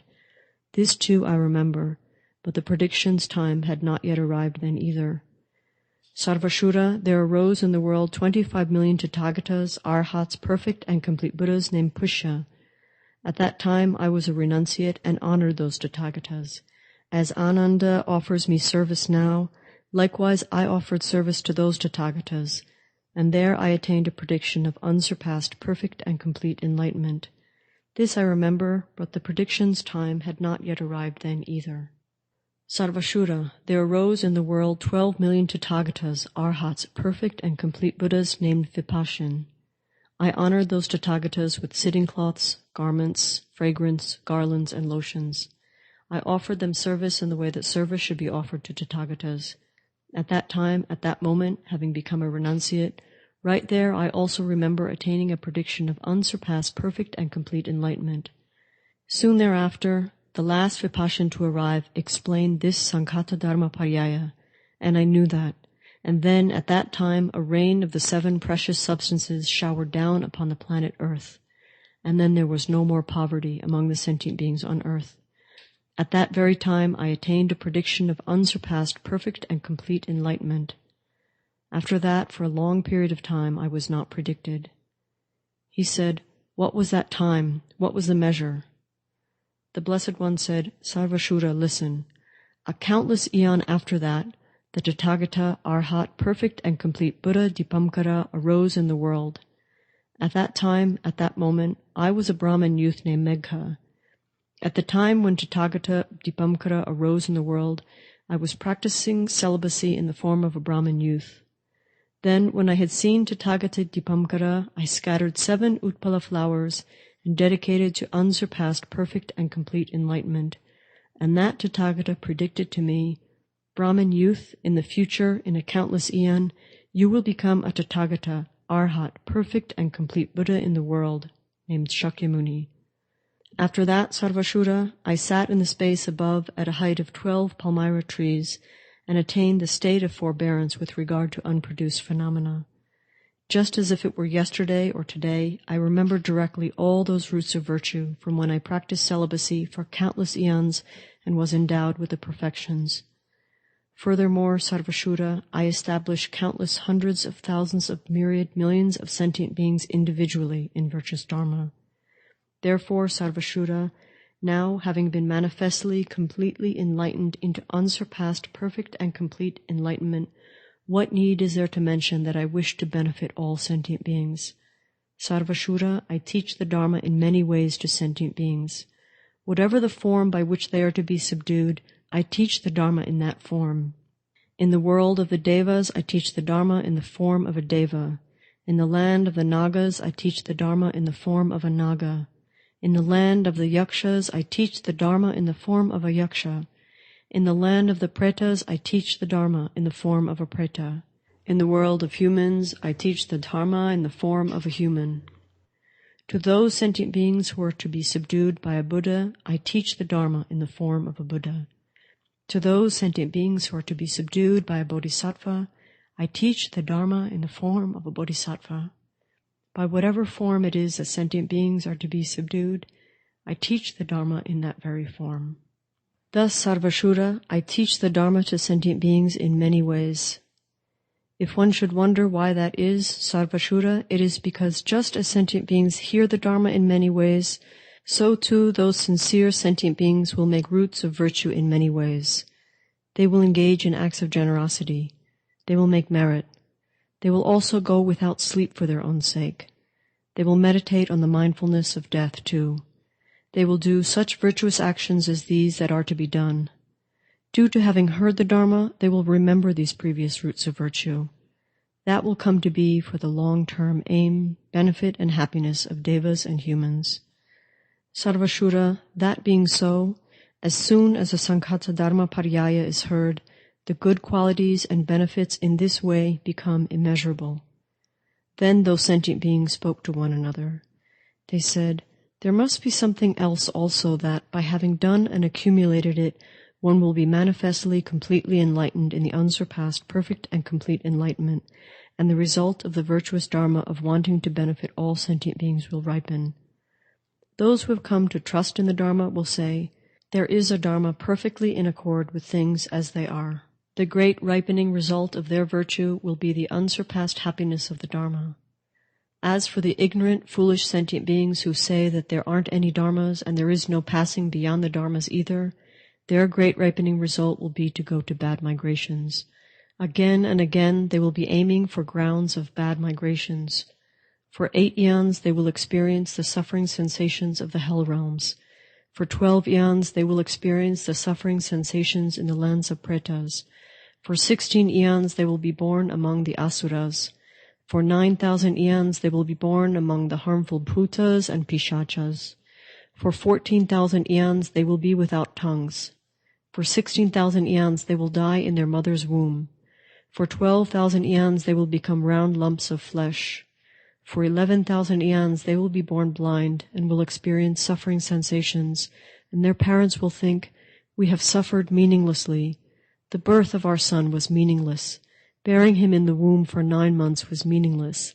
They will experience the sensation of cold and heat. They will also experience the suffering of hunger and thirst intensely. They will experience many sufferings in this life as well. Although the parents see a son in their house, there is no joy, and the parents' hopes will be utterly dashed. Sarvashura, In this way, sentient beings who abandon the holy Dharma are aiming for hell and animal rebirths. At their time of death, they will be pierced with great agonizing pains. Sarvashura, those who say, the Dharma exists, there are those who go beyond the Dharmas, will be born in the north on Uttarakuru for 20 eons by that root of virtue. For 25 eons they will be born equal in fortune to the devas of the 33. When they die and transmigrate from the 33, they will be born in the north on Uttarakuru. They will not be born in a mother's womb. They will see 100,000 world systems, and these will all be called Sukhavati. They will see all the Buddha fields as well. After seeing them, they will abide right there in them. They will be enlightened in perfect and complete enlightenment right there. Sarvashura, thus indeed this Sanghata Dharmaparyāya has great power. Those who have a mind inspired with pure faith toward it will never meet their moment of death without having let go of their fears. They will also be endowed with perfectly pure ethics. Sarvashura, there are some sentient beings who say, the Tathagata releases many sentient beings day and night, and yet the realm of sentient beings still has not been depleted. Many make prayers for enlightenment. Many are born in the worlds of higher rebirths. Many achieve nirvana. So why is it that the realm of sentient beings has not been depleted? The heretical practitioners of other traditions, wandering mendicants, and naked ascetics had this thought, let us go dispute with the renunciate Gautama. Then 84,000 Brahmins, heretical practitioners of other traditions, and wandering mendicants, and many hundreds of naked ascetics arrived there in Rajagriha. And at that time, at that moment, the Blessed One displayed a smile. At that, the Bodhisattva, the great being Maitreya, arose from his seat, placed his upper robe over one shoulder, set his right knee on the ground, and bowed down with palms together toward the Blessed One. He addressed the Blessed One as follows. Blessed One, since Tathagatas, Arhats, perfect and complete Buddhas do not smile without cause and without conditions, what is the cause of the smile and what is the condition? The Blessed One said, Child of the lineage, listen. Today a great assembly will appear here in Rajagriha. Blessed One, who will be here? Devas, or Nagas, or Yakshas, or humans, or non-humans? The Blessed One said, Maitreya, today Devas, Nagas, Yakshas, humans, and non-humans will all come here. 84,000 Brahmins will also come here. 9,000 million heretical practitioners, wandering mendicants, and naked ascetics will come, and they will dispute with me. I will teach the Dharma to pacify the disputes of all of them. The Brahmins will all generate the thought of unsurpassed, perfect, and complete enlightenment. The 9,000 million heretical practitioners, wandering mendicants, and naked ascetics will all attain the fruit of stream entry. 18,000 million Naga kings will come, and they will hear the Dharma from me. After they have heard it, they will all generate the thought of unsurpassed, perfect, and complete enlightenment. 60,000 million children of the Devas of the pure abodes will come. 30,000 million wicked Maras and their attendants will come.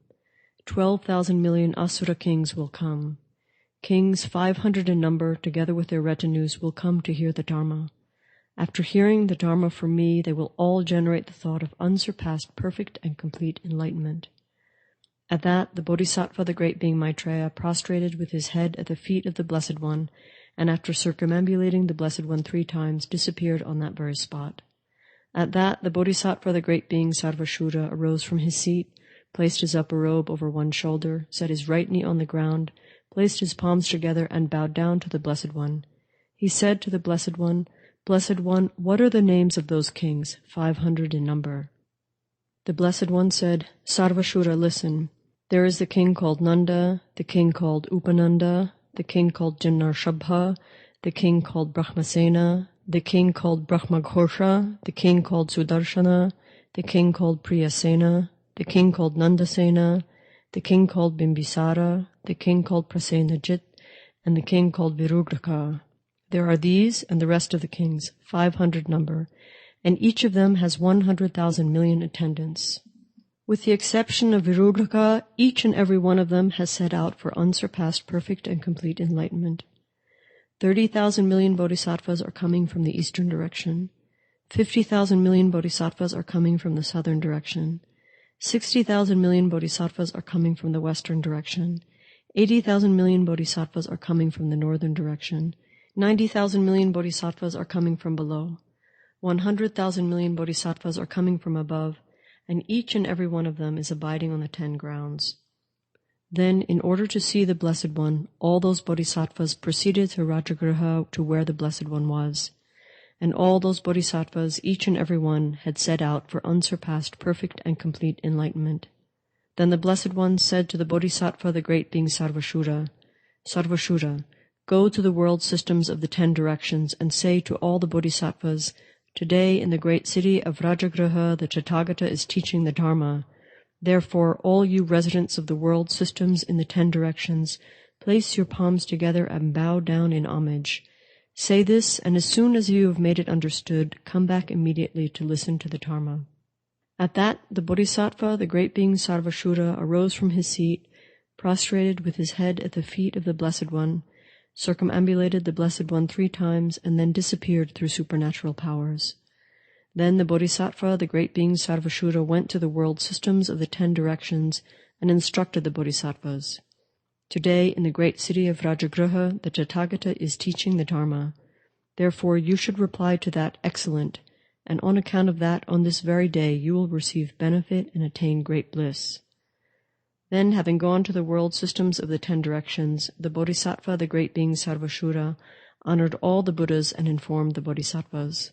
And in just the amount of time as, for example, a strong person snapping their fingers, the Bodhisattva, the great being Sarvashura, arrived in the great city of Rajagriha where the Blessed One was, and was present before the Blessed One. Then the Brahmins, heretical practitioners of other traditions, wandering mendicants, and naked ascetics also gathered. Devas, Nagas, Yakshas, many human beings, the kings, 500 in number, together with their attendants, and 33,000 million wicked Maras, together with their attendants, also gathered. And at that time the great city of Rajagriha trembled.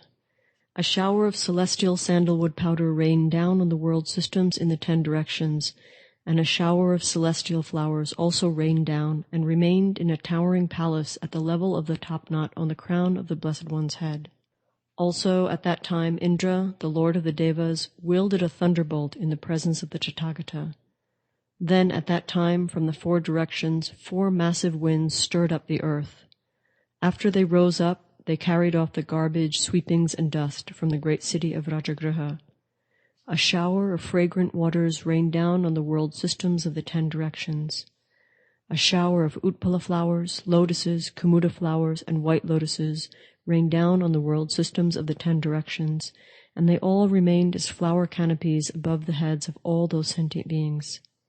84,000 towering palaces remained motionless in the space above the crown of the head of the Tathagata. Within the 84,000 towering palaces there arose 84,000 thrones made of the 7 precious substances. On all of those thrones Tathagatas are seated and teach the Dharma. Then this galaxy of 1 billion world systems trembled in 6 ways. At that, the Bodhisattva, the great being Sarvashura, placed his palms together, bowed toward the Blessed One, and said to the Blessed One, Blessed One, what is the cause, what is the condition for the display of such supernatural apparitions here in the great city of Rajagriha? The Blessed One said, it is as follows.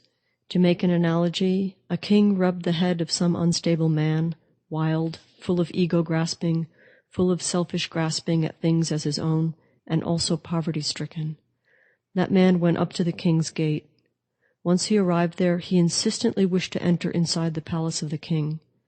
At that, the king's ministers and retinue seized him and beat him in many ways. Then at that moment, the king heard that the destitute man insistently wanted to enter inside, and thought, he is undoubtedly someone wishing to kill me. Thinking that, the king became angry and said to his retinue, you, take that man to a secluded mountain spot and kill him. Kill all his servants, parents, children, male and female slaves, and workers too. After he had issued these instructions, they were all killed, and then his friends and relatives were pierced with unbearable agonizing pains. In the same way too, as soon as the Tathagata, Arhat, perfect and complete Buddha, explains the Dharma, just like that arrogant person, childish ordinary individuals also, with respect to the Tathagata, seize upon the form, color, marks, and shape as identifying signs, and think it is the body of the Tathagata. Then, after they have heard many Dharma teachings, they fall into exceptional arrogance and speak all kinds of nonsense. Overcome by ego-grasping and selfish grasping at things as their own, they do not themselves listen to this sort of Dharma, nor do they proclaim it. Even when someone is explaining a sutra or a verse, or as little as just an analogy, they say, "We ourselves know," and they do not retain it, nor do they lend their ears to listen. If one should wonder why that is, it is because they have become full of arrogance in this way. Because of their extensive learning, they are not attentive. Those who keep company with childish ordinary individuals will not act to become endowed with this sort of Dharma. They will not listen to words endowed with this sort of Dharma. Due to their extensive learning, they become conceited. People like these publish their own compositions. They publish the prefaces to their own texts, too. They deceive themselves and the whole world. They pointlessly consume public resources, and having consumed them, they do not digest them well. At their time of death, great fears will arise. Those sentient beings will say to that one, "You have trained us in many crafts. Why are you not able to settle yourself?" He said this to them, "Friends, I am unable to settle myself now." At that, those sentient beings will lament and wail in various ways. Just as, with no one else to blame, through the contributing cause of their own actions, the large group of relatives was killed for the aims of only that one person, so too these sentient beings at their time of death will also lament and wail, and they will see themselves aiming towards rebirths as hell beings and animals on account of a non-virtuous friend. In the same way, I say to you Brahmins and heretical practitioners of other traditions, don't become haughty. It is as follows. To make an analogy, without having grown feathers and wings, a bird cannot fly into the sky to go to the world of the devas. In the same way, you cannot reach nirvana either, as you do not have that sort of supernatural power. If one should wonder why, it is because after one is born in a fowl's rebirth through a type of karma, in no time at all this body will disintegrate and die in the end. At the time of death, after they have lost their sense of taste, they will be thoroughly terrified, thinking, "Why did we hold on to this body? We have not experienced the happiness of the Deva world or the happiness of the human world either, and we will not abide in the abode of nirvana either. Since we pointlessly held on to this body, what is our migration path? Who will be our support? Where will be our birth, and where will be our destruction?" Then the Blessed One said to those heretical practitioners of other traditions, wandering mendicants and naked ascetics, "Do not give up hope on this precious planet Earth. Do not become outsiders to the rare and excellent gem that is the Dharma. Friends, ask the Tathagata whatever you wish, and I will completely fulfill all your wishes." At that, all the Brahmins, heretical practitioners of other traditions, wandering mendicants, and naked ascetics arose from their seats, placed their upper robes over one shoulder, and with palms together asked the Blessed One, "Blessed One, although Tathagatas have been releasing sentient beings from cyclic existence day and night, there is neither a decrease nor an increase in the realm of sentient beings. Blessed One, due to what cause and what condition do sentient beings display birth and cessation equally?" Then the Blessed One said to the Bodhisattva, the great being Paisajasena, "In order to clear away great regret and in order to set ablaze the lamp of the Dharma, the heretics put on great armor and ask a great series of questions. In the future, young and old sentient beings will understand birth and disintegration. Paisajasena, there are also old sentient beings who, like young beings, do not know anything at all. Paisajasena, it is as follows. To make an analogy, some person washed his hair, put on new clothes, and went outside his home. People said to him, "You wear your new clothes well." But another person also washed his head and washed his old clothes, and because they were old, although he had washed his hair, that man was not beautiful. Just as his clothes were not beautiful, so, Paisajasena, the old sentient beings that are on the planet Earth are not beautiful, and the young sentient beings display birth and cessation. At that, the Brahmins and heretical practitioners of other traditions and all the wandering mendicants arose from their seats and said to the Blessed One, "Blessed One, who among us is young, and who among us is old?" The Blessed One said, "Again and again you have experienced the feelings of hell beings, animals, and pretas, and yet you are still not satisfied. Therefore you are all old." At that, all the Brahmins and all the Naga kings said to the Blessed One, "We no longer delight in experiencing painful feelings in cyclic existence." The heretical practitioners of other traditions, wandering mendicants and naked ascetics said, "Nevertheless, among the young sentient beings, there are none who are able to realize emptiness directly." They said this, and the Bodhisattva, the great being Vaishajasena, said to the Blessed One, "Blessed One, please look at this. Why is it so difficult for sentient beings to be motivated?" The Blessed One said, "Vaishajasena, please listen. The Tathagata directly comprehends the entire world." At that, 94,000 million young beings were present before the Blessed One. They did not prostrate to the Blessed One, nor did they say a word. Then the Bodhisattva, the great being Vaishajasena, said to the Blessed One, "Blessed One, these sentient beings do not speak to the Blessed One. They are utterly silent and do not prostrate either. What is the reason that they do not ask any questions of the Blessed One? What is the condition?"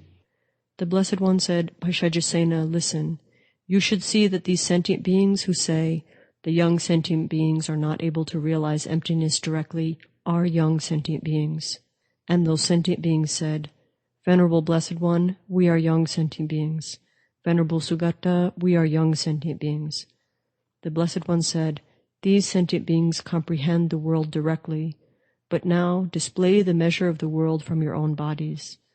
At that time, at that moment, the 94,000 million young beings, without leaving their bodies, hovered in the middle of space and attained the 10 grounds. Then the Bodhisattva, the great being Vaishajasena, said to the Blessed One, "Such sentient beings who make an effort to completely exhaust and completely purify cyclic existence have well achieved their achievement. Blessed One, these sentient beings were born on this very day, and, Blessed One, on this very day these sentient beings were thoroughly liberated, and they were all seen to attain the 10 grounds." At that, the Brahmins and heretical practitioners of other traditions, wandering mendicants, naked ascetics, Naga kings, and the wicked Mara and his retinue all arrived for the purpose of deceiving, and said to the Blessed One, "Blessed One, we have come here before the Tathagata, and now that we have heard this Dharmaparyāya, may we attain the sword of happiness of a Buddha. May we become just that sort of Tathagata, Arhat, perfect and complete Buddha in the world." The Blessed One said, "Just so, gentlemen. Regardless of how you have come to the Tathagata, since you have heard this Sankhata Dharmaparyāya, you have generated the mind of the unsurpassed perfect and complete enlightenment. That being so, before long, you will all be fully and completely enlightened into the unsurpassed perfect and complete enlightenment." As soon as the Blessed One had spoken these words, all those heretical practitioners of other traditions immediately attained the state of forbearance with respect to unproduced phenomena. They also all became bodhisattvas established on the 10 grounds, and thereupon all those bodhisattvas rose up into the air to a height of 7 palmyra trees, and offered to the Tathagata towering palaces made of the 7 precious substances. They also all sustained various miraculous emanations, and performed acts displaying supernatural powers. Then, abiding above the crown of the head of the Blessed One, they scattered bits of flowers on the Tathagata, and they all contemplated the Tathagata too. They also perceived their own bodies as Buddhas. Many hundreds of thousands of millions of Deva sons also scattered flowers on the Tathagata and spoke these words, "The ascetic Gautama is a great gain, he is a great field, he is a protector of the world, he has reached the attainment of meditative stabilization, he is a master whose aim is to produce other masters. Through skillful means, gradually, he completely releases sentient beings such as these from cyclic existence. With even just one well-spoken phrase, he completely frees so many sentient beings from cyclic existence." At that, the Bodhisattva, the great being Vaishajasena, arose from his seat, placed his upper robe over one shoulder, set his right knee on the ground, and bowed with his palms together toward the Blessed One. He said to the Blessed One, "Blessed One, due to what cause and what condition do these children of the lineage issue forth these words, perform many acts displaying supernatural powers, and compose many praises of the Tathagata?" The Blessed One said, "Child of the lineage, listen. They are not praising me. Rather, they are praising their own bodies, and they will establish their own bodies as a holy seat of Dharma. They will emit light rays of Dharma from their bodies. all the Buddhas will support them too, in order to awaken them fully and completely in the unsurpassed perfect and complete enlightenment. And when they have become fully and completely enlightened, they will teach the Dharma. Then the Bodhisattva, the great being Vaishajasena, said this to the Blessed One. The Tathagata, the Sugata, completely frees many sentient beings day and night, yet sentient beings still have not been depleted. The Blessed One said, Vaishajasena, it is good, very good, that you have thought to question the Tathagata on this point. Vaishajasena, it is as follows. To make an analogy, there is some rich person with great wealth and property, possessing much wealth, grain, treasuries and granaries, and having many dependents, including male servants, female servants, and laborers. In addition to a large mass of wealth, he is in possession of many fields and gardens, such as those that have barley, wheat, rice, beans, lentils, and many other grains. After that person planted the seeds of all the grain in the springtime, at another season all those seeds would ripen fully. That man would place the various types of grain separately, and having stored them there, he would eat them through to springtime, and then again he would plant. In the same way, Vaishajasena, sentient beings will also thoroughly deplete all the karma from previous actions, and then they will seek out fields of merit and produce roots of virtue. Having produced them, they will earnestly practice virtuous dharma, and having made all the dharmas increase, they will produce joy and contentment. Vaishajasena, because of that joyful and contented mind, they will not go to waste for many thousands of millions of eons. Vaishajasena, in the same way, a bodhisattva who has produced the initial thought of enlightenment will never be subject to waste. In short, they will realize all dharmas. He said, Blessed One, what sort of dreams will be seen by bodhisattvas who have produced the initial thought of enlightenment? The Blessed One said, Vaishajasena, bodhisattvas who have produced the initial thought of enlightenment will see many fearful things in their dreams. If you should wonder why that is so, it is because they are purifying all their karma. Sentient beings with bad karma cannot eliminate their unbearable suffering, but the former, although seeing a bad dream, is not afraid. He said, Blessed One, in what way will fearful things be seen in the dreams of bodhisattvas who have produced the initial thought of enlightenment? The Blessed One said, Vaishajasena, a fire will be seen blazing. At that, the bodhisattvas should know that all their delusions have been burnt. Secondly, Vaishajasena, although bodhisattvas who have produced the initial thought of enlightenment see water stirred up and greatly churning, they will not be afraid. If you should wonder why that is, Vaishajasena, in this way all the bondage due to ignorance is cast aside, and what is bad is purified. Thirdly, Vaishajasena, bodhisattvas who have produced the initial thought of enlightenment will see greatly fearful things in their dreams. He asked, Blessed One, what are they? The Blessed One said, Although they see their heads shaven, Vaishajasena, they would not become frightened by that. If you should wonder why that is, they would think, My attachment, anger, and ignorance have been shaved off. I am victorious over cyclic existence with its 6 realms. Their place is not in the hell beings' realms either. It is not among animals or pretas. It is not among the asuras. It is not among the nagas. It is not among the devas. Vaishajasena, bodhisattvas who have produced the initial thought of enlightenment attain birth in the perfectly pure Buddha fields. Vaishajasena, in the future, at a time to come, if any sentient being dedicates their mind to enlightenment, on account of that they should be seen as having great commitment.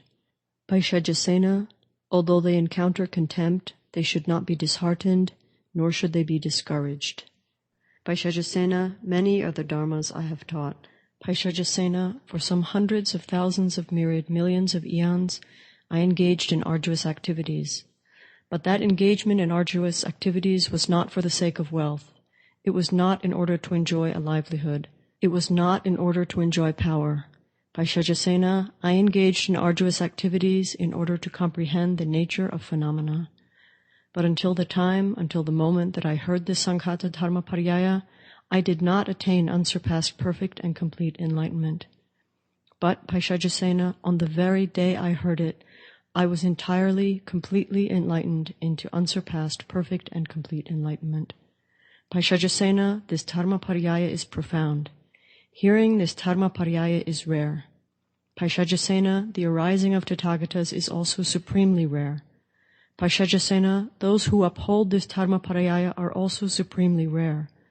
All those who hear this Dharmaparyāya will be fully and completely enlightened in unsurpassed, perfect and complete enlightenment. Paicajasena, for 1,000 eons, they will overcome cyclic existence. They will attain the perfectly pure Buddha field. They will also thoroughly understand cessation and the path. They will be well suited to thoroughly know the source. They will be well suited to thoroughly know the place of virtue. They will be well suited to directly know and thoroughly know the place of virtue. They will be well suited to thoroughly know the place of virtue and to thoroughly know cessation. Paicajasena, why is it called cessation? He said, Blessed One, the meaning is that it is a place of Dharma. The Blessed One said, Paicajasena, what is a place of Dharma? He said, Blessed One, what is called Dharma is the engagement in enthusiastic perseverance, the guarding of ethics, and possessing ethics.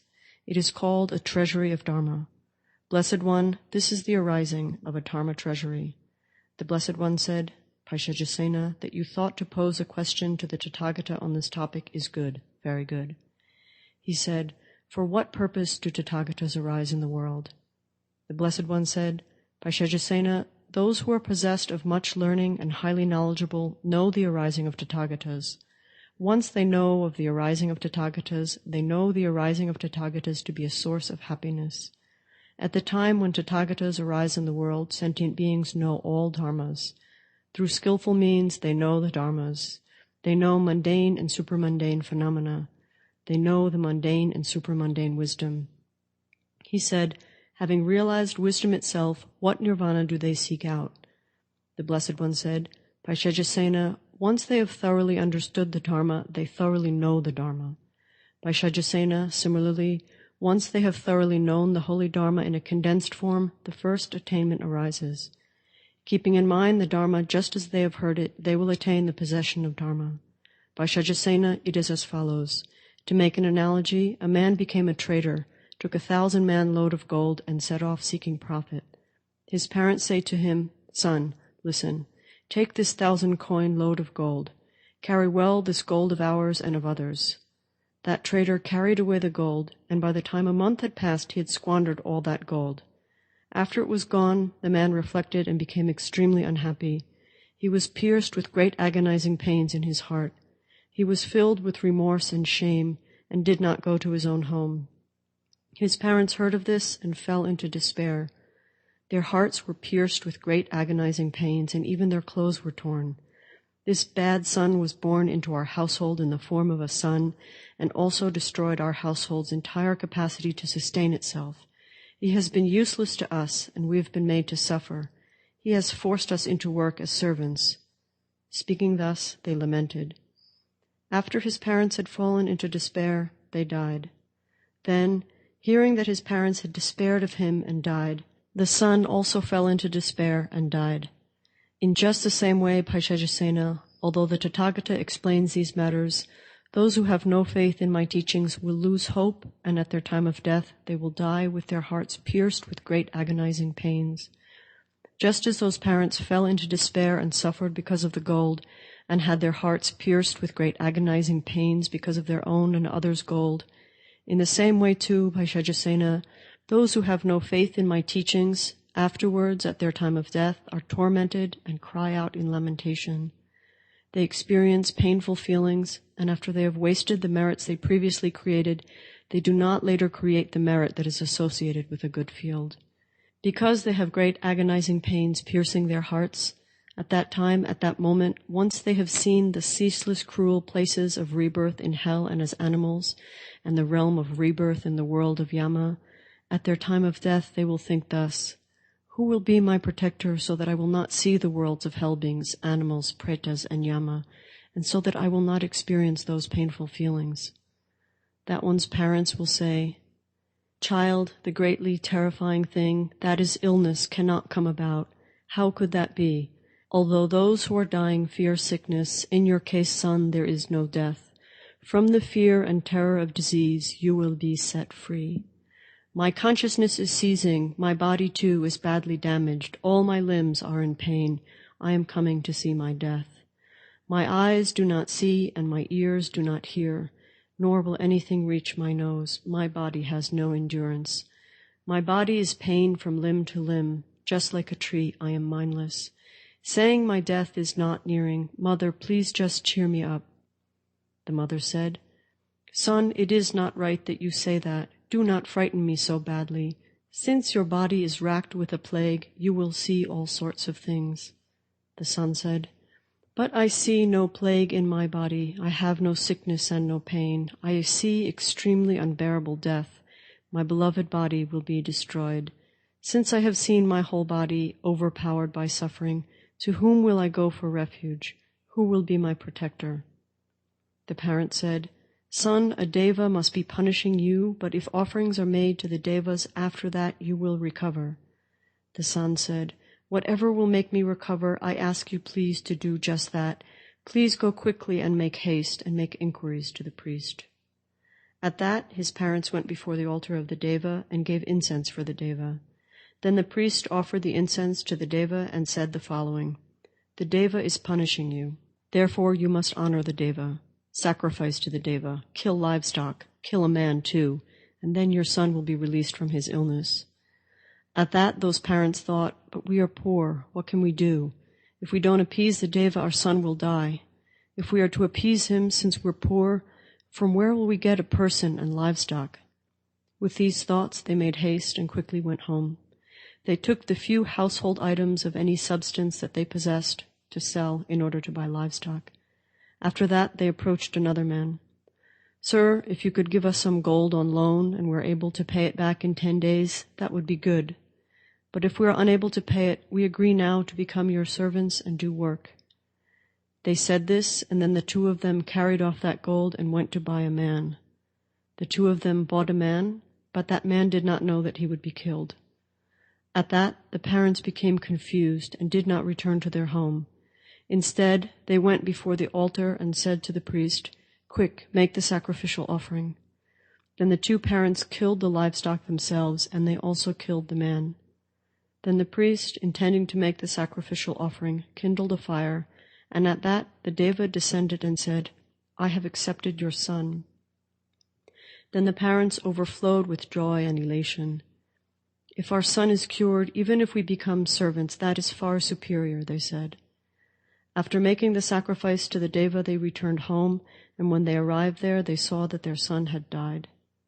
At that, the two parents, suffering and in deep despair, were pierced through their hearts with great agonizing pains.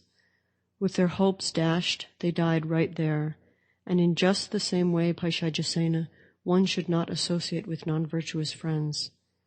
He said, Blessed One, may I ask where those sentient beings were born? The Blessed One said, Be quiet, Paisajasena, do not ask me. He said, Blessed One, I ask. Sugata, I ask. The Blessed One said, On that occasion, Paisajasena, the mother was born in the great hell called the hell of lamentation. The father was born in the great hell called crushing hell. The son was born in the great hell called hot hell. The priest was born in the great hell of Avici. He said, Blessed One, where was that innocent man reborn? What was his future life? The Blessed One said, Here, Paisajasena, that blameless man was reborn among the devas of the heaven of 33.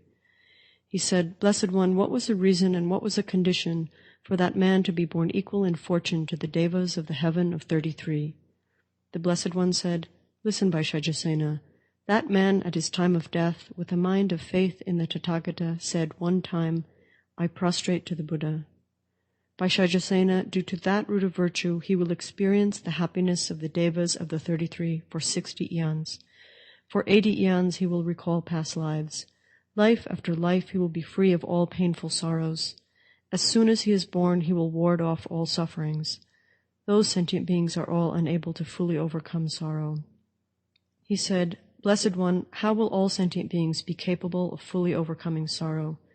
The Blessed One said, Paisajasena, they must exert effort. He said, Blessed One, which exertion of effort? The Blessed One said, Paisajasena, listen. What is called effort is a demonstration of results. It is as follows. What is called the result of stream entry is a place of effort. What is called the result of once returning is a place of effort. What is called the result of non-returning is a place of effort. What is called the result of arhatship and the cessation that is the result of an arhat is a place of effort. What is called the result of a Pratyeka Buddha and the knowledge of the result of a Pratyeka Buddha is a place of effort. What is called the result of a Bodhisattva and the place of enlightenment is a place of effort. Paśajasena, these are what are called places of effort. He said, Blessed One, how are a stream enterer and the result of stream entry to be shown? The Blessed One said, it is as follows. To make an analogy, one man planted a tree, and on that very day the tree took root, and on that very same day those roots went down a yojana. Another man too planted a tree in the same way, but on that very day it was shaken by the wind, and that tree did not take root. Then this man removed the tree from that place, and also the other man said, Why did you dig up my earth? And they quarreled and disputed. After that, at that time the king heard that those two men were quarreling and disputing, and he sent a messenger saying, Go and bring those two men. As you command, your majesty, he said, and raced off in great haste. He said to the two men, The king summons you. At that, one of the men became frightened and apprehensive, but the other man, without fear or apprehension, was led to where the king was. After they had been led there, they were seated in the presence of the king.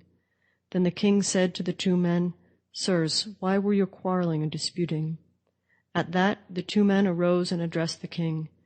Great king, please lend us your ear. Since we do not own any land at all, a tree was planted on a plot of borrowed land. After that, because it was shaken by the wind, it did not put down roots, and neither leaves, nor flowers, nor fruit appeared. Great king, its roots did not go down a yojana. And this man fought and disputed with me, saying, It's your fault.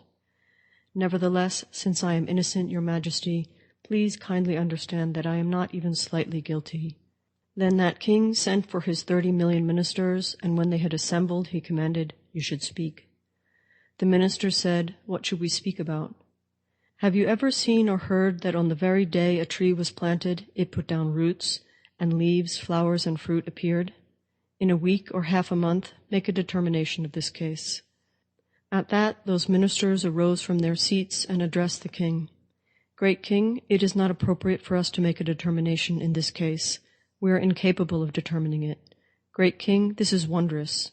For now, this man himself should be spoken to. Sir, is what was said true? Speak.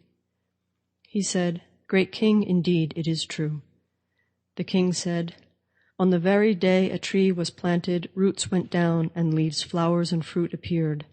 On that very day, you say, these words of yours are hard to believe. No such thing has been seen or heard. At that, the man placed palms together and spoke these words before the king.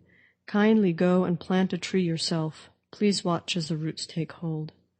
Then the king and the 30 million ministers went out together, and the two men were placed in prison. Then the king himself planted a tree, and that tree neither took root, nor did leaves, flowers, or fruit appear. So the king became enraged and said, You, go quickly, come back with axes for felling trees. They were fetched, and enraged at the tree planted by that man, he cut the leaves, flowers, and fruit that had arisen on that tree. As soon as he cut that single tree, 12 trees appeared. He cut the 12 trees, and there appeared 24 trees made of the 7 precious substances, together with roots, leaves, and shoots. Then from those 24 trees there appeared 24 birds with golden crests and golden beaks and feathers made of the 7 precious substances. At that the king was overcome with rage, and taking the axe in his own hand, chopped at a tree. From the tree that he had chopped, nectar appeared. The king was troubled by that and issued instructions. Go and remove those 2 men from prison. As you command, your majesty. He raced off that very instant. The 2 men were removed from the prison and led to where the trees were. The king said, Did you plant the tree that multiplied when it was cut and became 24? The tree I planted did not grow roots or leaves or flowers or fruit. Then that man said, Great king, you are not endowed with the sort of merit I have. At that, the 30 million ministers knelt, placing both knees on the ground, and said to the man, This previous king is not fit, therefore you should be king. Then that man addressed the ministers in verse. A king's enjoyment is of no use to me, nor have I need of wealth or grain. Since in the Buddhas I have faith, among humans may I become supreme. May I go where the Tathagata is, to the sphere of nirvana, which is peace. The Dharma that leads home to nirvana, that should be explained to you. Seating himself cross-legged, he then made this avowal. Due to actions I did in the past, I came to be in the king's jail. But by uttering this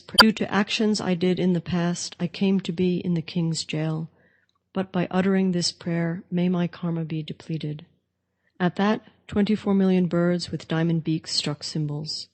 Then at that time, at that moment, 32,000 towering palaces. In the palace there emerged 25 million birds, with golden crests and golden beaks and golden faces. They uttered human speech. When you, O king, cut that tree, the deed that you did was not good. In place of 100 million trees, there came to be just 24. You did not know what sort of being is the one who planted this tree. Due to this wicked act, you will later undergo unpleasant results. The king said, I do not know the meaning of this, thus, great ascetic, please explain. The bird said, It is he who illuminates the world and will become its guide. From the prison that is samsara, he liberates all beings. The king said, The person whose tree did not grow, that second person, who was he? What wicked action did he do? Twice-born birds, let it be told. The bird said, The person whose tree did not grow, that was the foolish Devadatta. Not having done even slight virtues, how is a person's tree to grow? Then at that time, at that moment, after the 30 million ministers heard this Dharmaparyāya, they were all established on the 10 grounds. They each gained clairvoyance. The king, too, was established on the 10 grounds and attained a clear realization of virtuous Dharma. Then the Bodhisattva, the great being Vaishajasena, said to the Blessed One, Blessed One, due to what cause and what condition have the 33 million ministers come to abide on the 10 grounds and gain clairvoyance? The Blessed One said, Vaishajasena, listen and I will explain. And then, at that time, the Blessed One displayed a smile. After that, at that time, from the face of the Blessed One there shone forth rays of light of many varied colors, 84,000 rays of hundreds of thousands of colors, such as blue, yellow, red, white, crimson, crystal, and silver light rays. They came forth and lit up limitless, boundless world systems. When they returned, they circumambulated the Blessed One 3 times and disappeared into the crown of the head of the Blessed One. At that, the Bodhisattva, the great being Vaishajasena, arose, placed his upper robe over one shoulder, set his right knee on the ground, bowed with his palms together toward the Blessed One, and said the following to the Blessed One. Blessed One, since Tathagatas, Arhats, perfect and complete Buddhas, do not smile without cause and without conditions, what is the cause of the smile and what are the conditions? The Blessed One said, Vaishajasena, do you see groups of beings from all the world systems of the 4 directions coming toward me? He said, Blessed One, I do not see them. The Blessed One said, Vaishajasena, in that case examine carefully and look at the groups of beings. Then the Bodhisattva, the great being Vaishajasena, looked all about, and he saw that to the east there appeared a tree measuring some 7,000 yojanas.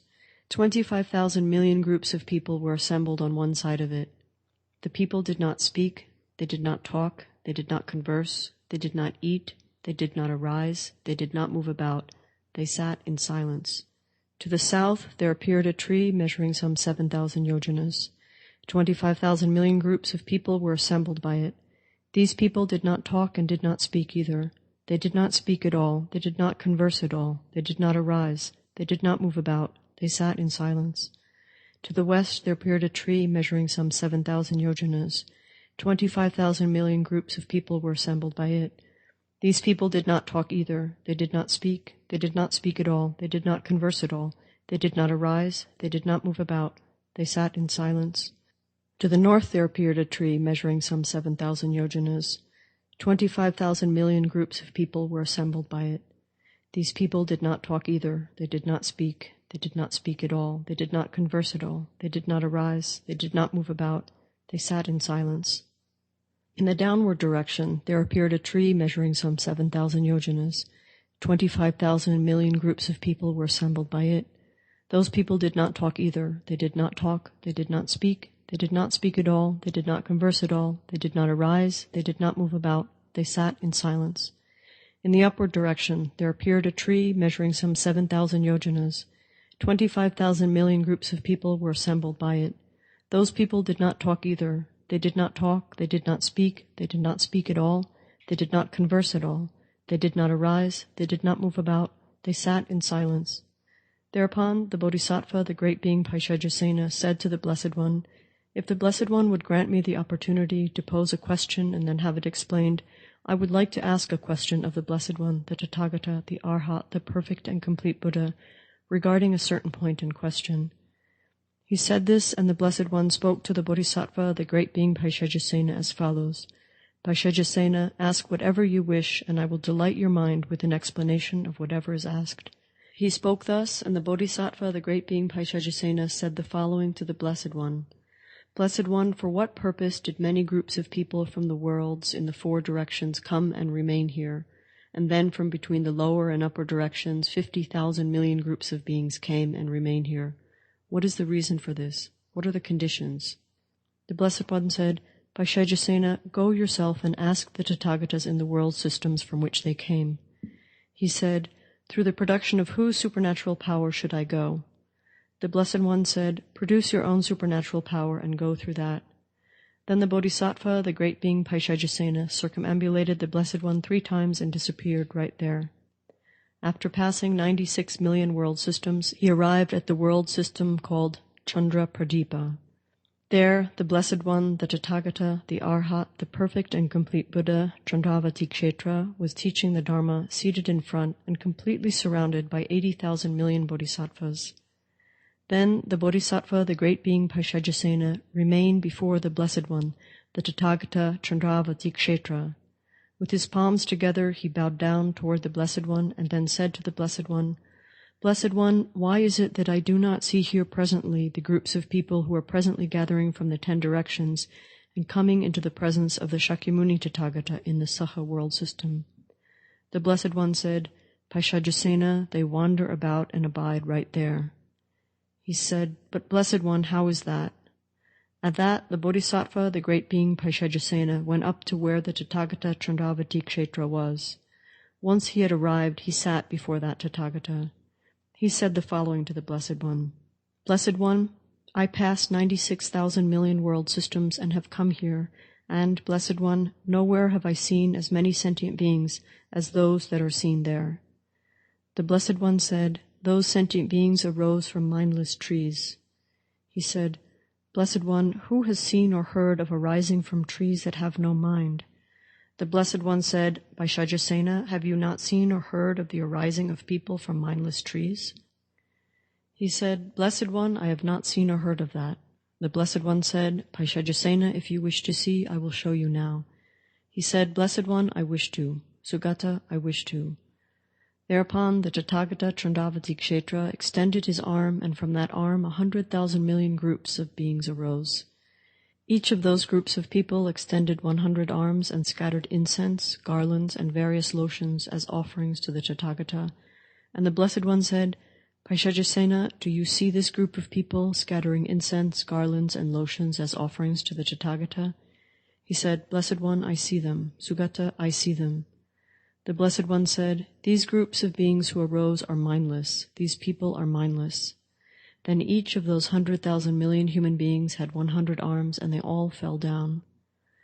Then, when the Bodhisattva, the great being Paisajasena, had seen that, he said to the Blessed One, "Blessed One, what is this? Sugata, what is this that the people's 100 arms fall down in an instant to?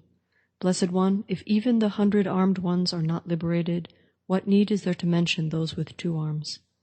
The Blessed One said, "Paisajasena, similarly, the sentient beings are born mindlessly. They cease mindlessly. Paisajasena, you should know that this body also comes about mindlessly." He said, "Blessed One, regarding these sentient beings, which are young, which are old?" The Blessed One said, "Paisajasena, there are young sentient beings, and there are also old sentient beings." He said, "Blessed One, which are young, which are old?" The Blessed One said, "Those who were falling down just now are old. Those who were born from the trees are young." He said, "Blessed One, I wish to see the young sentient beings." At that, the Tathagata Chandravati extended the palm of his right hand, and thereupon there came 100,000 million groups of people from each of the 10 directions.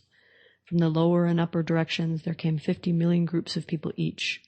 When these groups of people had arrived, they prostrated with their heads at the feet of the Blessed One. After that, they did not speak to the Tathagata. They did not speak at all. They sat in silence. Then the Bodhisattva, the great being Paisajasena, said to the Blessed One, Blessed One, why is it that these sentient beings do not speak to the Blessed One, do not speak at all, and remain without speaking? The Blessed One said, Paisajasena, do you not understand? The land is mindless and it does not speak. It does not speak at all, and it does not understand the heap of dharma either. If you should wonder why that is so, Paisajasena, some young sentient beings here do not understand birth, although they have seen it. Cessation, aging, sickness, sorrow, weeping, separation from loved ones, coming into contact with what is unpleasant, parting with friends, dying, untimely death, they do not understand any of these unbearable sufferings. Even though they have seen them, they are not moved and revolted by them. So how could they possibly understand them? Paisajasena, they must be taught again and again. At that, the Bodhisattva, the great being Paisajasena, said this to the Blessed One. Blessed One, from where have these young sentient beings who do not know the Dharma come? From where did they migrate at death, and where will they be born? The Blessed One said, Paisajasena, listen. These human bodies that they have received were not made by a jeweler. They were not made by a coppersmith. They were not made by a carpenter. They were not made by a potter. They were not made out of fear of a king. Rather, they arise from the union of a man and woman, and from the possession of bad karma. Those sentient beings, too, are taught a trade again and again, and because of that, endless unbearable sufferings and unbearable feelings arise. In that, they experience the ripening of wicked, non-virtuous actions done previously. Paisajasena, in this place, these sentient beings who have come here and are not rising up will feel these sorts of suffering. Paisajasena, for this reason they do not speak. They do not speak at all. Paisajasena, that being so, these young sentient beings do not understand virtue. They do not understand birth. They do not understand cessation. They will not attain human bodies even, and these, Paisajasena, are what are called young sentient beings. He said, Blessed One, how are these young sentient beings born? How do they cease? The Blessed One said, Paisajasena, it is as follows. To make an analogy, some man might bring a piece of wood into contact with fire. Just as that wood would gradually catch on fire, in the same way, Paisajasena, one is initially born into a human body. After birth, one then experiences sensations. He said, Blessed One, who is actually born here? After birth, who completely passes beyond? The Blessed One said, Paisajasena, the Buddha himself is born. The Tathagata himself completely passes beyond. It is as follows. To make an analogy, the king puts some man in bondage and imprisons him in a dark and gloomy building. After the man enters that gloomy building, once inside that gloomy building, he sees that it is a gloomy building. Then another man who has previously been affected by some experience of suffering sees this and thinks, this man is ill-suited for this. Because he has not experienced suffering previously, it will kill him. Reflecting on this, he took fire and went there and left a slight bit of fire behind in that house.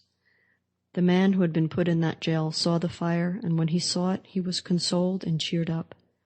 But that fire for some reason flared up, and this blazing fire completely burnt up that house, and the man was also burnt up right there. Then, when the king heard that he had been burnt, he was displeased.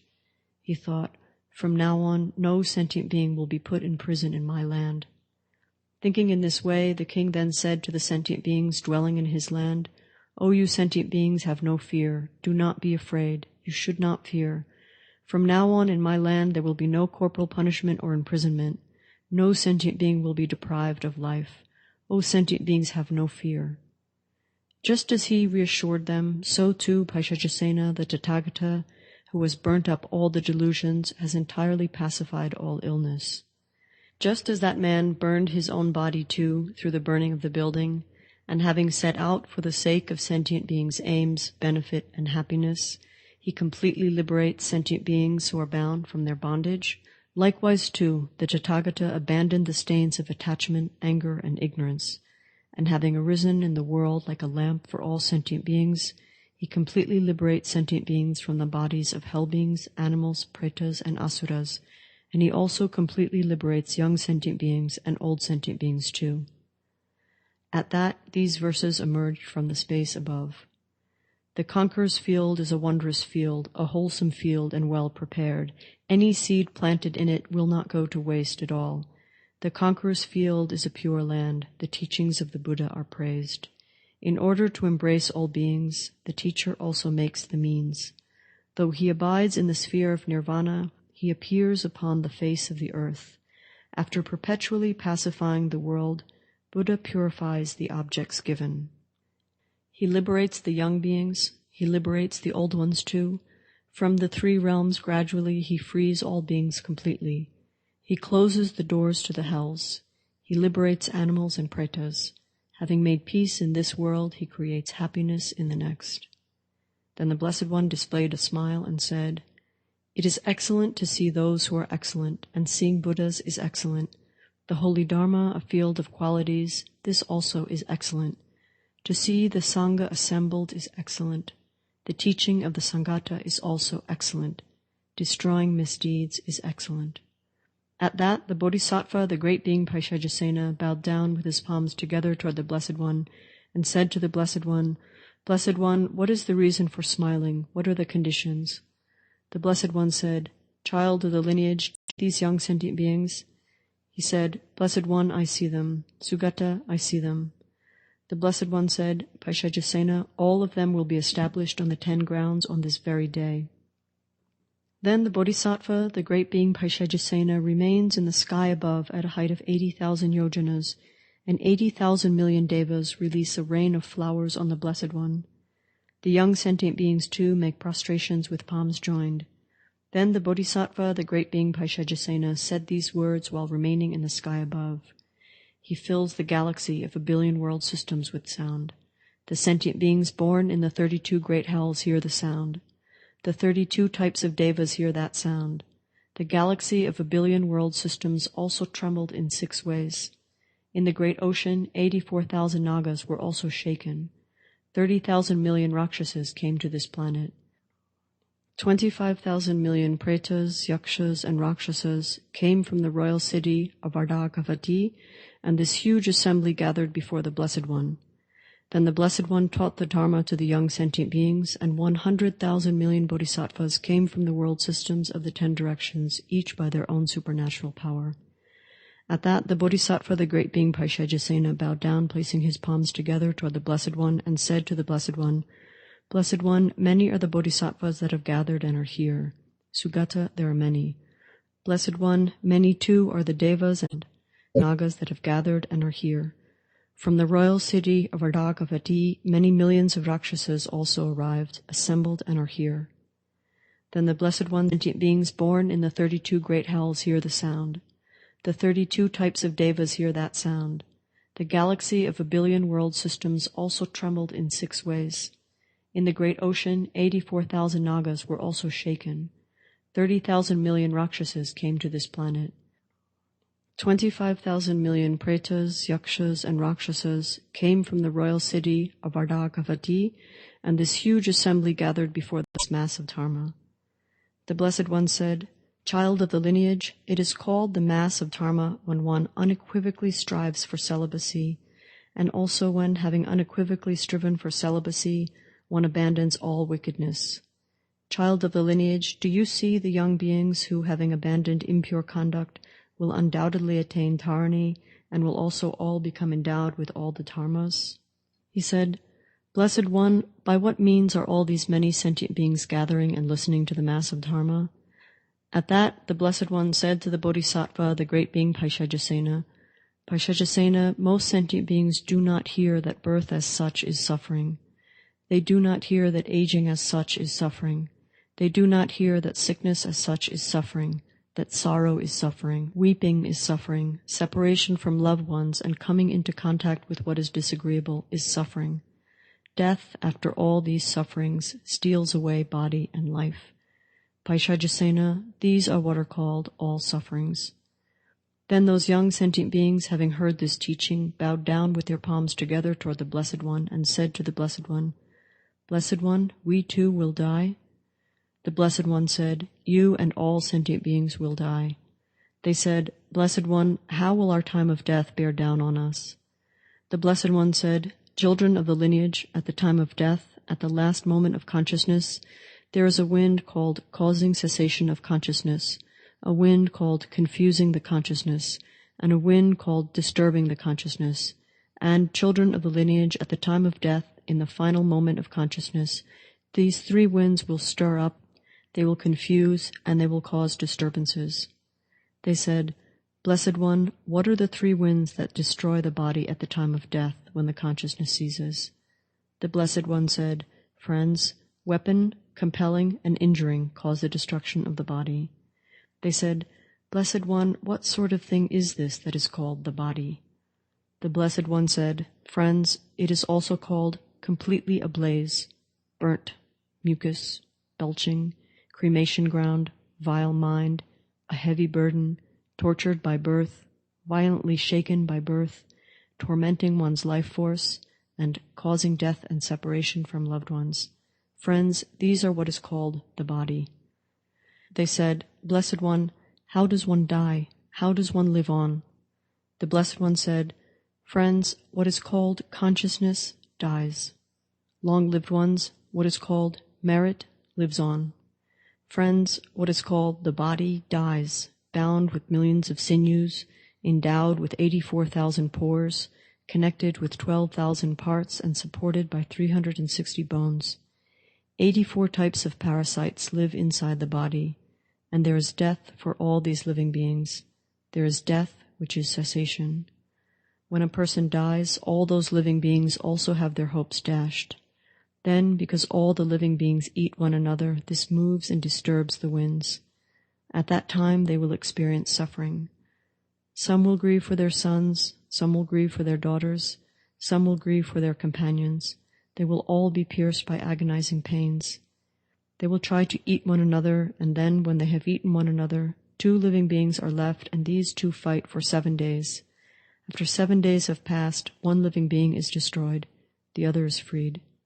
Long-lived ones, if you should wonder what it is that is called Dharma, what do you think? Just as these living beings clashed with one another and then died, in the same way childish ordinary individuals also clash with one another.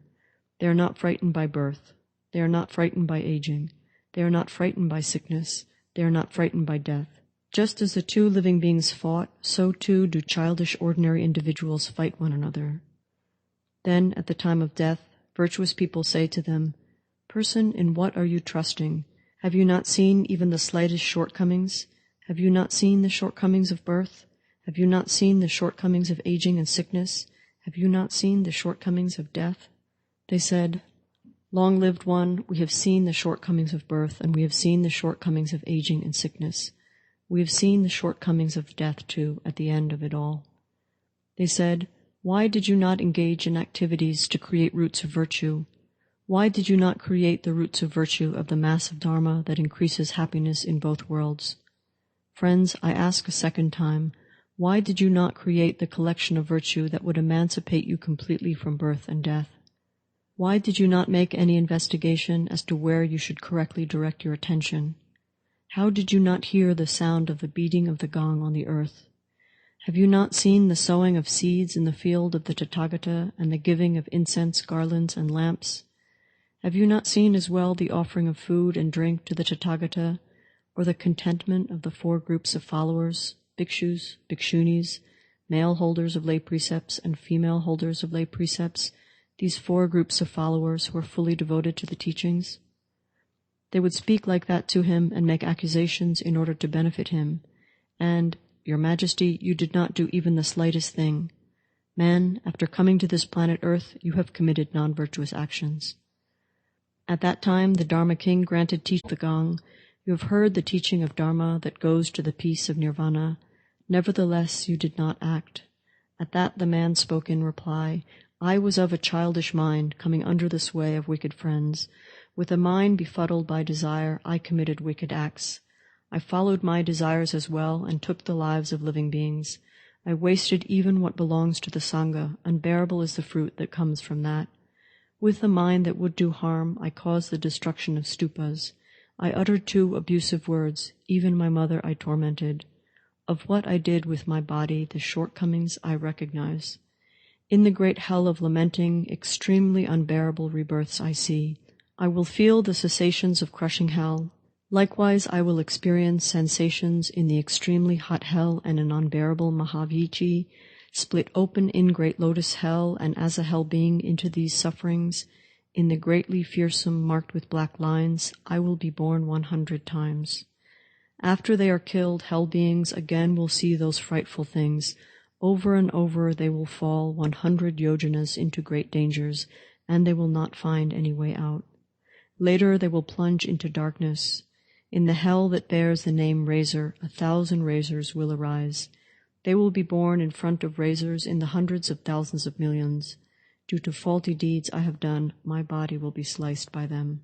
The body will be destroyed completely by unbearable great and churning winds. Continually in hells like these I will experience suffering. All these beings will see me, my body, in tremendous pain. I took away others' wealth as well in order to sustain my household. O my sons and my daughters, brothers and sisters similarly, father, mother likewise too, many friends and relatives and servants and laborers, and cattle, livestock, and assistants, I went astray toward aims that were bad. For vessels of gold and silver, and likewise for soft fine garments, and setting out to make a home, through all of these I went astray. A very splendid house I built with men and women lounging about. I went astray through the lute and cymbal, my uncontrolled mind filled with delight. Though my body was washed in scented waters, even now it still lacks gratitude. Body, you are mindless, but for your sake I went astray.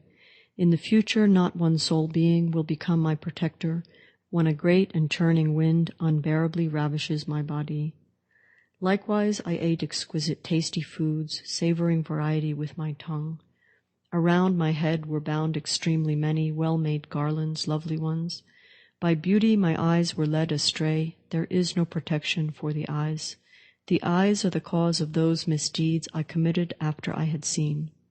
My ears are the cause for which hands were torn and cut by diamonds. On both my arms were fastened bracelets, rings were placed upon my fingers. About my throat were strands of pearls, even both legs were heavily adorned. Chain anklets were fashioned for them, and on them too there rested gold. My body had diverse gems upon it, and likewise too were bands of gold.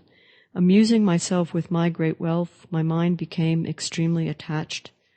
Once I had touched very smooth things, with strong craving I kept them close. I also placed my body atop a variety of carpets and beddings. After bathing in excellent fragrant waters, I anointed my body with fragrance. I scented the air with incense of divine camphor and sandalwood. I beautified my complexion. I daubed myself lavishly with musk. After anointing myself with scented antique oils and jasmine and champaka flowers, I clothed myself in garments of fine white Benares muslin. After coming down from the back of an elephant, I mounted atop the back of a horse. I thought of myself as a king. People scurried in front of me. I was excessively familiar with female attendants who were highly trained in song and dance. Wild animals who had done no harm, with arrows I struck and killed. Because I did not know of future lives, I committed wicked acts like these. I ate the flesh of other beings, and thus the suffering of mine will become unbearable. But I did not understand death. I was of a childish mind, and so I nourished my body.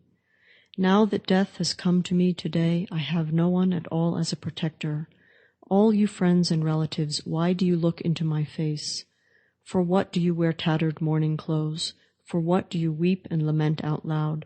For what do you loosen and dishevel your hair? For what do you draw blood in grief? For what do you scatter dust about the head? For what do you beat your breast? During my lifetime I ought to have abandoned wickedness. Why are you in anguish? My body has become the food of jackals, dogs, crows, and birds. It is of no use to nourish this body. It is the property of the serpent of death, and thus a person will continually be born. The medicine that frees one from this fear, that is the sort of medicine to take. The medicine that the doctors gave, that is of no use to me. Give me now at my dying time the medicine of Dharma that sets one free from the serpent of the delusions. Do not give flesh to me. Though this body has been nurtured so, it will be destroyed inevitably. Since it bestows suffering, why take up this heap of wickedness? This body, though tended with great care, will engage in vicious acts. Son and daughter, for what reason do you gaze upon me with your eyes? Protect me from this illness. O my son and my daughter, why do you weep pointlessly? Do nothing unworthy for my sake. In order to support you, I even plundered others' wealth. Now that my death time has arrived, it is hopeless what to do. I am terrified of birth and lower realms. I am completely crushed by dying as well. I feel acutely the sense of touch, of discrimination, sensations, and conditioned mental factors. Due to craving, childish beings wander and reach unbearable results. Birth into bad families, there too one is bound to grief. Knowing I had little merit, I caused trouble for others. My generosity and ethics deteriorated completely, and I turned my back on the Dharma. Because I did not understand rebirth, I was deluded by the serpent of delusion. Due to ignorance, childish beings wander where there is no liberation. Not knowing the meaning of liberation, confused, they commit wicked acts. Due to delusions, childish beings wander, their minds continually disturbed. In the body that has various types of bonds, fire blazes and burns it up. In places where there is no happiness, confused, the body utterly wanders. It does not know that happiness from which utter happiness arises. The field of the Buddha that gives happiness, the wheel of the Dharma that is the supreme medicine, ethical conduct that is true ethics, these are the pure voice of the Tathagata. Then the Blessed One spoke to the Bodhisattva, the great being Paisajasena, as follows. Paisajasena, although sentient beings weep and lament at their time of death, no one will be their protector except for the ripening of the results of good actions they have done. The Blessed One spoke these words and uttered the following verses as well. By committing wicked acts, they fall into sentient beings' hells. They will be dressed in burning garments. In their thirst, they will drink molten iron. Burning embers will fall on their bodies. Once burnt in the extremely unbearable, greatly terrifying hells, their bodies will be set ablaze. They will not know happiness. They will not know Dharma either in any way. Due to what is not Dharma, childish beings wander, not finding even the slightest happiness. Those who have faith and ethics in abundance, possess wisdom and great austerity, and associate with virtuous friends, these will swiftly become a Tathagata. To arise as a Buddha in the world, supreme joyful effort must be made, all sentient beings held within one's care, and one must teach the Dharma of virtuous action. On loving thoughts, and likewise too, on supreme celibacy, remain focused. Paisajasena, after having heard this speech, you should practice this supremely. Seeing liberation and enlightened, and the leader whose speech is acclaimed, and the father and the mother of the world, he is called Bodhicitta. A virtuous friend who teaches this Dharma in the world is supremely rare. Those who listen with respect to the teachings of Buddha will become unsurpassed Buddhas gone to bliss. Those who are respectful toward the peaceful Buddha's heirs will also become the protectors of the world, releasing all sentient beings. At that, the Bodhisattva, the great being Paisajasena, said this to the Blessed One. Blessed One, why are the cliff sides here trembling, greatly trembling? He said this, and the Blessed One said to the Bodhisattva, the great being Paisajasena, Paisajasena, look and see. The Bodhisattva, the great being Paisajasena, looked and saw fissures in the earth in the 4 directions. He saw 20 million people appear from the ravines that had been opened by the fissures in the earth. He saw 20 million people appear from below, and 25 million people appear from above. Then those young beings observed that, and said to the Blessed One, Blessed One, who are these born here? The Blessed One said, Look at this group of beings. They said, Blessed One, we see them. The Blessed One said, This group of beings was born for the sake of your happiness. They said, Will these sentient beings die too? The Blessed One said, Friends, that is so. All sentient beings will die. Then the previous young sentient beings, those who were born first, bowed down with their palms together toward the Blessed One and said to the Blessed One, "Blessed One, we would not like to see birth and death again." The Blessed One said, "Well then, would you like to acquire the power of joyful effort?" They said, "May we see the Tathagata directly. Then may we listen to the Dharma that we have requested to hear and that is delightful. May we see the assembly of the Tathagata's Shravaka Sangha. May we see the Bodhisattvas who have great supernatural abilities and great power. Blessed One, these are the sorts of things we like. We do not like to look at birth and death." Then, through supernatural powers, the Bodhisattva, the great being Paisajasena, and 500 other Bodhisattvas arose from their seats simultaneously, and all arose into the space above through supernatural powers. They sat cross-legged and concentrated. From all of their bodies, lions appeared, tigers appeared, snakes appeared, elephants appeared. They revealed a display of great supernatural powers. On the mountain, too, they sat cross-legged and went upwards a distance of 20,000 yojanas. They caused 10,000 million moons and suns to descend as well. Then the young sentient being said to the Blessed One, "Blessed One, what is the reason and what are the conditions for there being light rays and for the great supernatural displays appearing in the world?" The Blessed One said, "Children of the lineage, look at the moon and sun appearing." They said, "Blessed One, we see them. Sugata, we see them." The Blessed One said, "As for these, Bodhisattvas display light rays shining from their own bodies and supernatural powers and magical transformations. After they display them, they teach the Dharma to sentient beings for the benefit of many beings, for the happiness of many beings, out of compassionate affection for the world, and for the aims, benefit, and happiness of the great collections of beings and devas and humans. After displaying here human bodies, strength, and joyful effort, they demonstrate such sorts of powers." They said, "Blessed One, please give a Dharma teaching in order to bring about the appearance of light rays shining." As soon as they said this, the Blessed One said to the Bodhisattva, the great being Paisajasena, "Paisajasena, did you see the galaxy of 1,000,000,000 world systems tremble in 6 ways? He said, "Blessed One, I have seen it. Sugata, I have seen it." And he was considering, what if I were to ask the Tathagata about this point? As he thought thus, the Blessed One said, "Paisajasena, ask whatever you wish, and I will satisfy your mind with an explanation of whatever you ask. I will teach. I will analyze. Paisajasena, I will show all that belongs to the past, future, and present times." He said, "Blessed One, please teach in order to clear away our doubts." Blessed One, I see the Tathagata surrounded by 84,000 children of the devas, 84,000 million bodhisattvas, 12,000 million naga kings, 18,000 million putas, and 25,000 million pretas and pishachas. The Blessed One said, "Paisajasena, without a doubt, these sentient beings have gathered in an assembly before me and sat down in order to hear the Dharma. Paisajasena, on this very day they will overcome cyclic existence.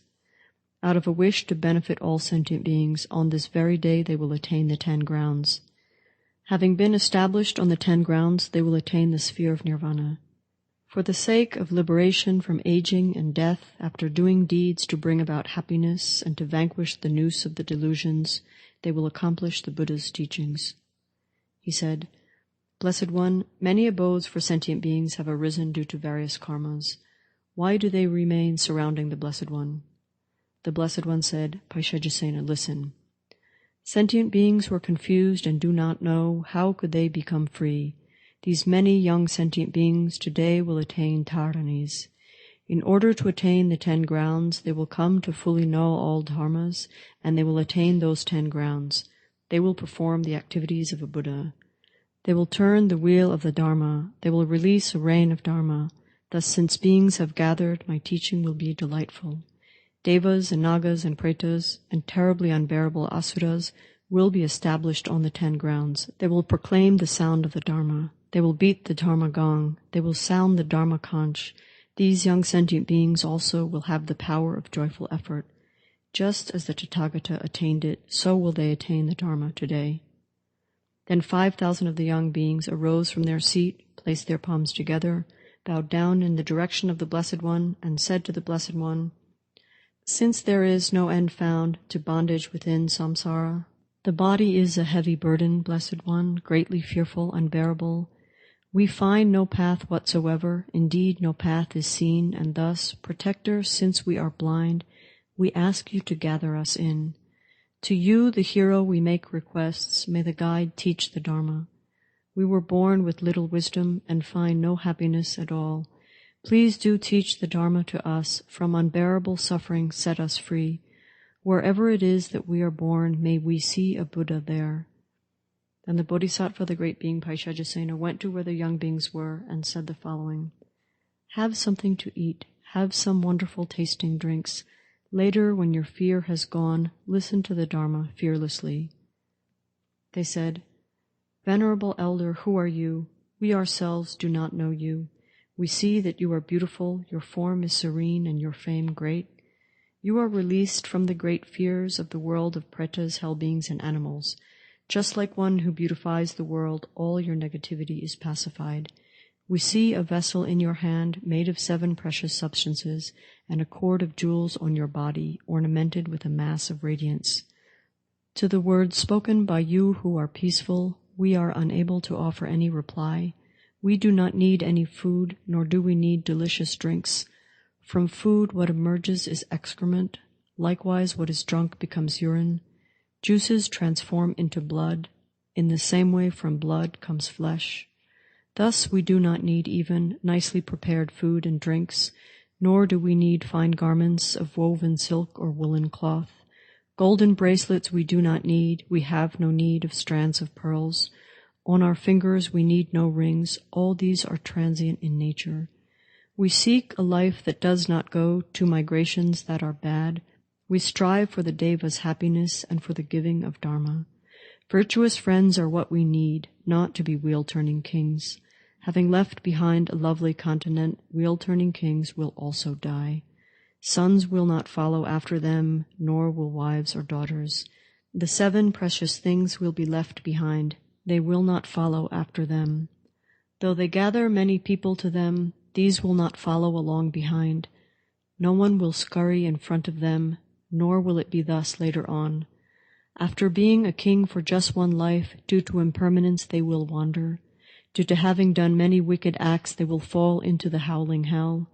After being surrounded on all 4 sides by 7 jewels and by amazing power, when the time for the howling hell ripens, where will that amazing power be? Since they are nowhere to be found on earth, having died, they cannot display these powers. Elder, please listen to us. Please go to where the Tathagata is. We earnestly wish to see him, just like a mother or father. We do not have any mother, nor have we a father or siblings.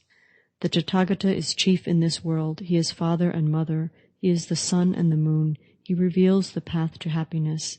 He liberates us from samsara so that we are not reborn later. He is the boat that saves us from the river and the terrifying river of the delusions. By him, beings are completely freed. They will not come back again. He who shows supreme enlightenment explains the holy Dharma too. We do not have need of food. We do not wish the result of a kingdom. Those who fear the realms of hell should not go to the devas' world. The life of a human is happy. There the all-knowing one appears. Due to harmful actions one has done oneself, one's life is short and one wanders. They do not know death, but they know kingdoms and the enjoyments they desire. Those deceived by birth and death do not know and have no fear. Those confused by impermanence do not know the subtle Dharma. They do not perform subtle duties and do not know the sphere of peace. As they face death, they feel no remorse. Again and again they are reborn. For a long time, overwhelmed with suffering, continually beaten up with sticks, and then they will steal from others too. Likewise, they will be bound and killed. Compelled by previous wickedness, they are bound with the 5 bonds. Their hopes also will be cut off. They will be pierced with pangs of pain. When their consciousness is seized, pitifully they will lament, "Who will be my protector? Gold and silver and crystal, all my wealth I will offer. I will even become a servant. In the way that servants do, I will perform any and all tasks." We don't need kingdoms or property, nor either wealth or even grain. We do not need our own body. Those who act badly are not freed. This being so, O Elder, we do not have need for food. Those who eat delicious foods, even kings, will also die. Those who drink the best of drinks, deva sons, will also die. Food and drink prepared with skill and of many varied flavors are placed before the king, and then with his tongue he touches them. Then kings become attached to tastes and commit not minor wicked acts, attached to transitory tastes that are lacking in essence. We do not have need of drink, nor do we have need of food. What we need is such Dharma itself that liberates us from suffering. In the one who is released from bondage to craving, freed from bondage to delusions, and fully freed from all bondage, in that Buddha we take refuge. We wish to go for refuge to the great sage who protects the world. We also wish to go to prostrate to the one who is joyful for beings to behold. Since we do not know your name, please tell us your illustrious name. Paishajasena said, You and all beings likewise have the wish to hear the name. Young beings in the billions surround the Tathagata. They said, You are a disciple of Buddha. Your name is profoundly well renowned. Similarly, all beings have the wish to hear your name. He said, Paishajasena is my name. I am the medicine of sentient beings. The best of all the medicines, that one I will teach to you, the one that pacifies all the sicknesses that have infected sentient beings. The sickness of attachment is a great sickness. Unbearable, it terrifies the world. The sickness of ignorance is great and fierce, making one wander mindlessly. Sentient beings go to hells, and likewise among pretas and animals. These childish beings possessed by anger, how could they be pacified? They said, By hearing this virtuous Dharma, we will be freed from all suffering. We are of childish mind and ignorant, but after being freed from all suffering, we abandon doing wicked acts. May we hear the gift of Dharma. Having given up all wicked acts, we gave up dreadful suffering too. May we swiftly see the perfect Buddha, the doctor who pacifies all sicknesses. He is the king of physicians, curing all those who suffer. To pay homage to the Tathagata, elder, please do quickly go. After prostrating, please speak our words to the leader of the world. Pacify fully this disease. The whole body is fully ablaze. Pacify this dreadful fire that burns up and destroys our peace. The burden of the body is a heavy burden, an extremely fierce and sharp burden. For us who are overwhelmed with suffering, oath-bound ascetic, have compassion. Beings bear perpetually the oppressive burden of anger and ignorance. Not knowing how to be freed of the burden, they shoulder it time and time again. Those who do not know the path of freedom and who do not see freedom's path, though they are aware of death, still this does not produce fear. Thinking, I will never die, those who rest comfortably are thoroughly confused. Due to that, although they see their mother die, they are unaware. Some do not recall their father, continually oppressed by disease and disturbed by delusions and karma. How in this case are we to eat? Ignorant and worn out by suffering, we are exhausted pointlessly. Suffering like this of yours arises on the basis of ignorance.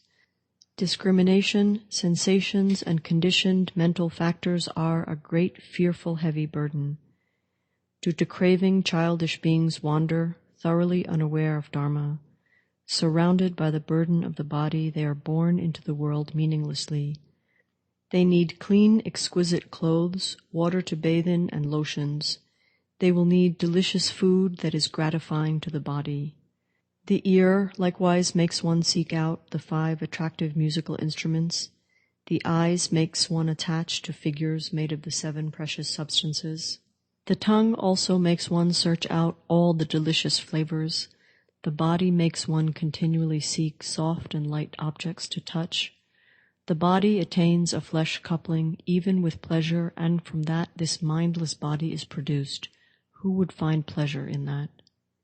In wearing very fine footwear, therein my feet do find pleasure. Yet when it comes the time to die, these clothes and lotions offer no protection.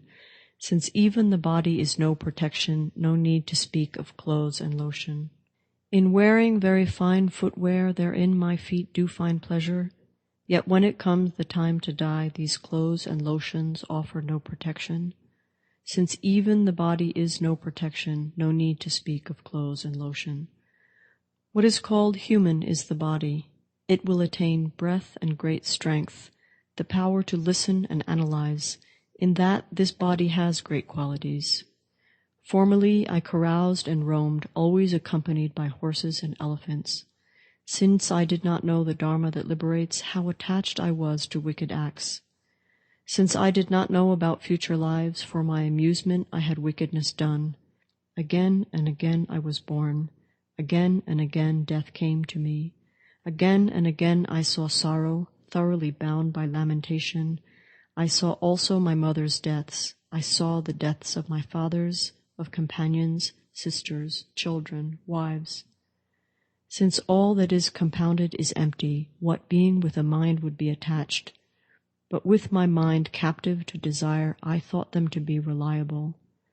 I did not observe the peaceful Dharma. There is no joy whatsoever in death. Due to a mind obscured by desire, I did not make offerings. Thus desire is without equal in wickedness, and still it has not been turned away. Mistaken fully we were born. Beings are endlessly mistaken. Mistaken fully we hear sounds, holding on to what is not the holy Dharma. We seek liberation and meditation. We will not carry the burden of the body. May we become the chief of beings, Buddhas, teachers, for the sake of the world. A Buddha is mother and father of the world. A Buddha who reveals the path causes a rain of jewels to fall everywhere upon the earth. Foolish beings do not know of what sort the Dharma collection is. One who dedicates their mind to enlightenment will actualize the Dharma collection. All that is compounded is empty. Empty too are riches and wealth. When one sees as empty even oneself, at that point one has no hopes. Elder Paishajasena, please listen to these words of ours. For the sake of the Bodhisattvas, we ask you to go as a messenger. Recalling all the faults of samsara, Bodhisattvas are not fatigued. Endowed with effort and great austerity, they will collect all good qualities. Please go to where the teacher is, the teacher fully awakened into happiness, the conqueror who is not even slightly tired. For our sake, please go say to him, "You have conquered Mara and vanquished him despite his strength. You quickly set ablaze the Dharma that supports and holds all sentient beings. Since we have not heard the Dharma by which we will become Buddhas, in order to benefit us, Elder, we ask that you go quickly. We have not seen the Tathagata endowed with 32 marks. Until we do, we will not cross over. Speaking so, we all wait respectfully." Vaishajasena said, "Look above for a moment. What is it you see up there?" They looked above, and there they saw 3,500 towering palaces in all, remaining above all around. They were decorated exquisitely with 7 gems and were well adorned with a lattice-work of jewels. Inside were flowers in full bloom, and divine incense wafted down. At that they questioned the elder, "What is this apparition here of towering palaces with jeweled lattice-work and lotus filaments all throughout?" Vaishajasena said, "These places are for you. Go so that you may see the Buddha. Bow down to the one who is chief, who has passed beyond this world, to the one who illuminates the world." They said, "But we know no path to him, nor is the Tathagata seen. Since we do not know the path, where shall we go to prostrate?" Vaishajasena said, "Just as space is without bounds and is not susceptible to being touched, so it is not possible to go, to bow before the teacher who gives forth nectar. In just the way Mount Sumeru abides, so too is the teacher in his abode. Mount Sumeru is susceptible to being measured, as is the depth of the great ocean. It is possible to count all the specks of dust found in a galaxy of 1 billion worlds, but there is no knowing the arising of Buddhas. Bodhisattvas from the 10 directions bow before him who illuminates the world." They said, "Protector of the world, look at us. Please fulfill our wishes. We bow down from our hearts to the teacher, and from that may we attain the fruit." Vaishajasena said, "The teacher has no attachment to scents, none to garlands or to lotions. He upholds the cause of sentient beings, and by him they will be set free from conditioned existence. Those who have subdued their minds and gone for refuge to Buddha will not be engaged in battle by the supremely terrifying Mara. They will not come under the power of death. They will quickly attain Dharani. Their minds will be inspired with pure faith, and after that they will see the teacher. Then the Blessed One, the Tathagata, whose voice is delightful like the sound of a Kalavinka sparrow, displayed a smile. At that, the Bodhisattva, the great being Paisajasena, arose from his seat, bowed down toward the Blessed One with palms joined, and said to the Blessed One, "Blessed One, 84,000 light rays have come forth from your face, and this galaxy of 1 billion world systems and everything in it is suffused with these light rays. All 32 great hells are suffused with them too. They are also illuminating 32 deva realms. These light rays are of a great variety of colors, such as green, yellow, red, white, crimson, crystal, and silver. These light rays, after emerging from the face of the Blessed One, did everything to bring about the happiness of the sentient beings of the galaxy of 1 billion world systems, and after that they returned, circumambulated the Blessed One 7 times, and disappeared into the Blessed One's crown. What is the reason for displaying the smile that brought this about? What were the conditions?"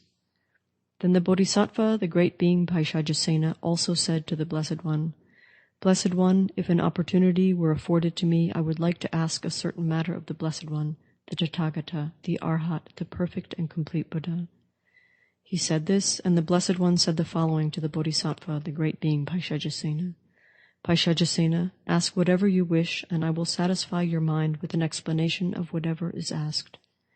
He said, "Blessed One, after those 30,000 million young beings who arose had understood the teachings of the subtle Dharma of the Tathagata, they said to the old beings, 'You old ones do not know the Dharma.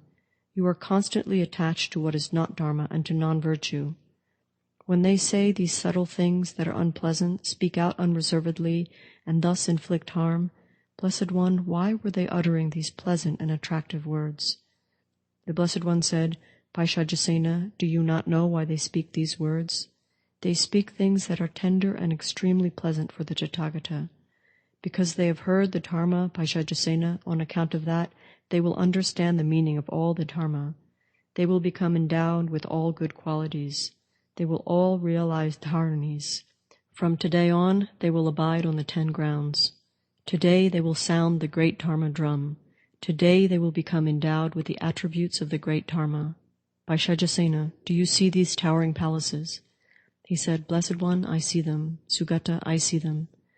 The Blessed One said, "Paisajasena, on this very day these young beings will be seated inside these towering palaces, and will then attain a clear realization of the Dharma. On this very day they will bring about the completion of all the virtuous Dharmas. Today they will beat the great Dharma drum. Today many classes of devas will be made to attain a direct realization of the Dharma. Even many sentient beings of the hell realm dwelling in wrong realms, having heard the teaching of the Tathagata's wisdom, will overcome cyclic existence and be victorious. At that time all 90,000 million old beings will attain the fruit of stream entry, and they will all become endowed with the Dharma too. Paisajasena, they will all completely cast away all sufferings. Paisajasena, they will all accomplish the viewing of the Tathagata. Paisajasena, they will all become endowed with the sound of the great Dharma. Paisajasena, look in the 4 directions." The Bodhisattva, the great being Paisajasena, looked everywhere in the 4 directions, and from the east there came as many bodhisattvas as grains of sand in 50 million Ganges rivers. From the south there came as many bodhisattvas as grains of sand in 60 million Ganges rivers. From the west there came as many bodhisattvas as grains of sand in 70 million Ganges rivers. From the north there came as many bodhisattvas as grains of sand in 80 million Ganges rivers. From below there came as many bodhisattvas as grains of sand in 90 million Ganges rivers, and from above there came as many bodhisattvas as grains of sand in 100 million Ganges rivers. After they had arrived, they sat down to one side before the Blessed One. They were seated to one side, and the Bodhisattva, the great being Paisajasena, said to the Blessed One, "Blessed One, what are the black forms and red forms visible in the sky above?" He said, "Paisajasena, do you not know what the black forms and red forms seen in the sky are? The Tathagata knows." Paishajasena, this is Mara. Paishajasena, do you wish to see? He said, Blessed One, I wish to. Sugata, I wish to. The Blessed One said, Paishajasena, Bodhisattvas equaling the grains of sand in 100 million Ganges rivers have arrived. He said, Blessed One, what is the reason for the arrival of these Bodhisattvas? What are the conditions? Paishajasena, the young beings are the condition by which all sentient beings will now become endowed with the Dharma of meditation. Paishajasena, do you see the sentient beings with various forms who have arrived here, and the various blessings that have arrived here through supernatural powers? He said, I see as many bodhisattvas as grains of sand in 100 million Ganges rivers, and as many bodhisattvas as grains of sand in hundreds of thousands of myriad millions of Ganges rivers, abiding through supernatural powers, and they abide with many forms, many colors, and many shapes.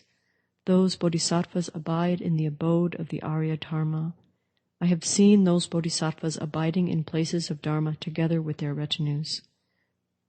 After the Blessed One had spoken thus, the Bodhisattva, the great being Sarvashura, the Bodhisattva, the great being Paishajasena, and all the young and old bodhisattvas, along with the entire assembly and the world with its devas, humans, asuras, and gandharvas, rejoiced and praised the speech of the Blessed One. The Noble Sanghata Sutra Dharmaparyāya is completed.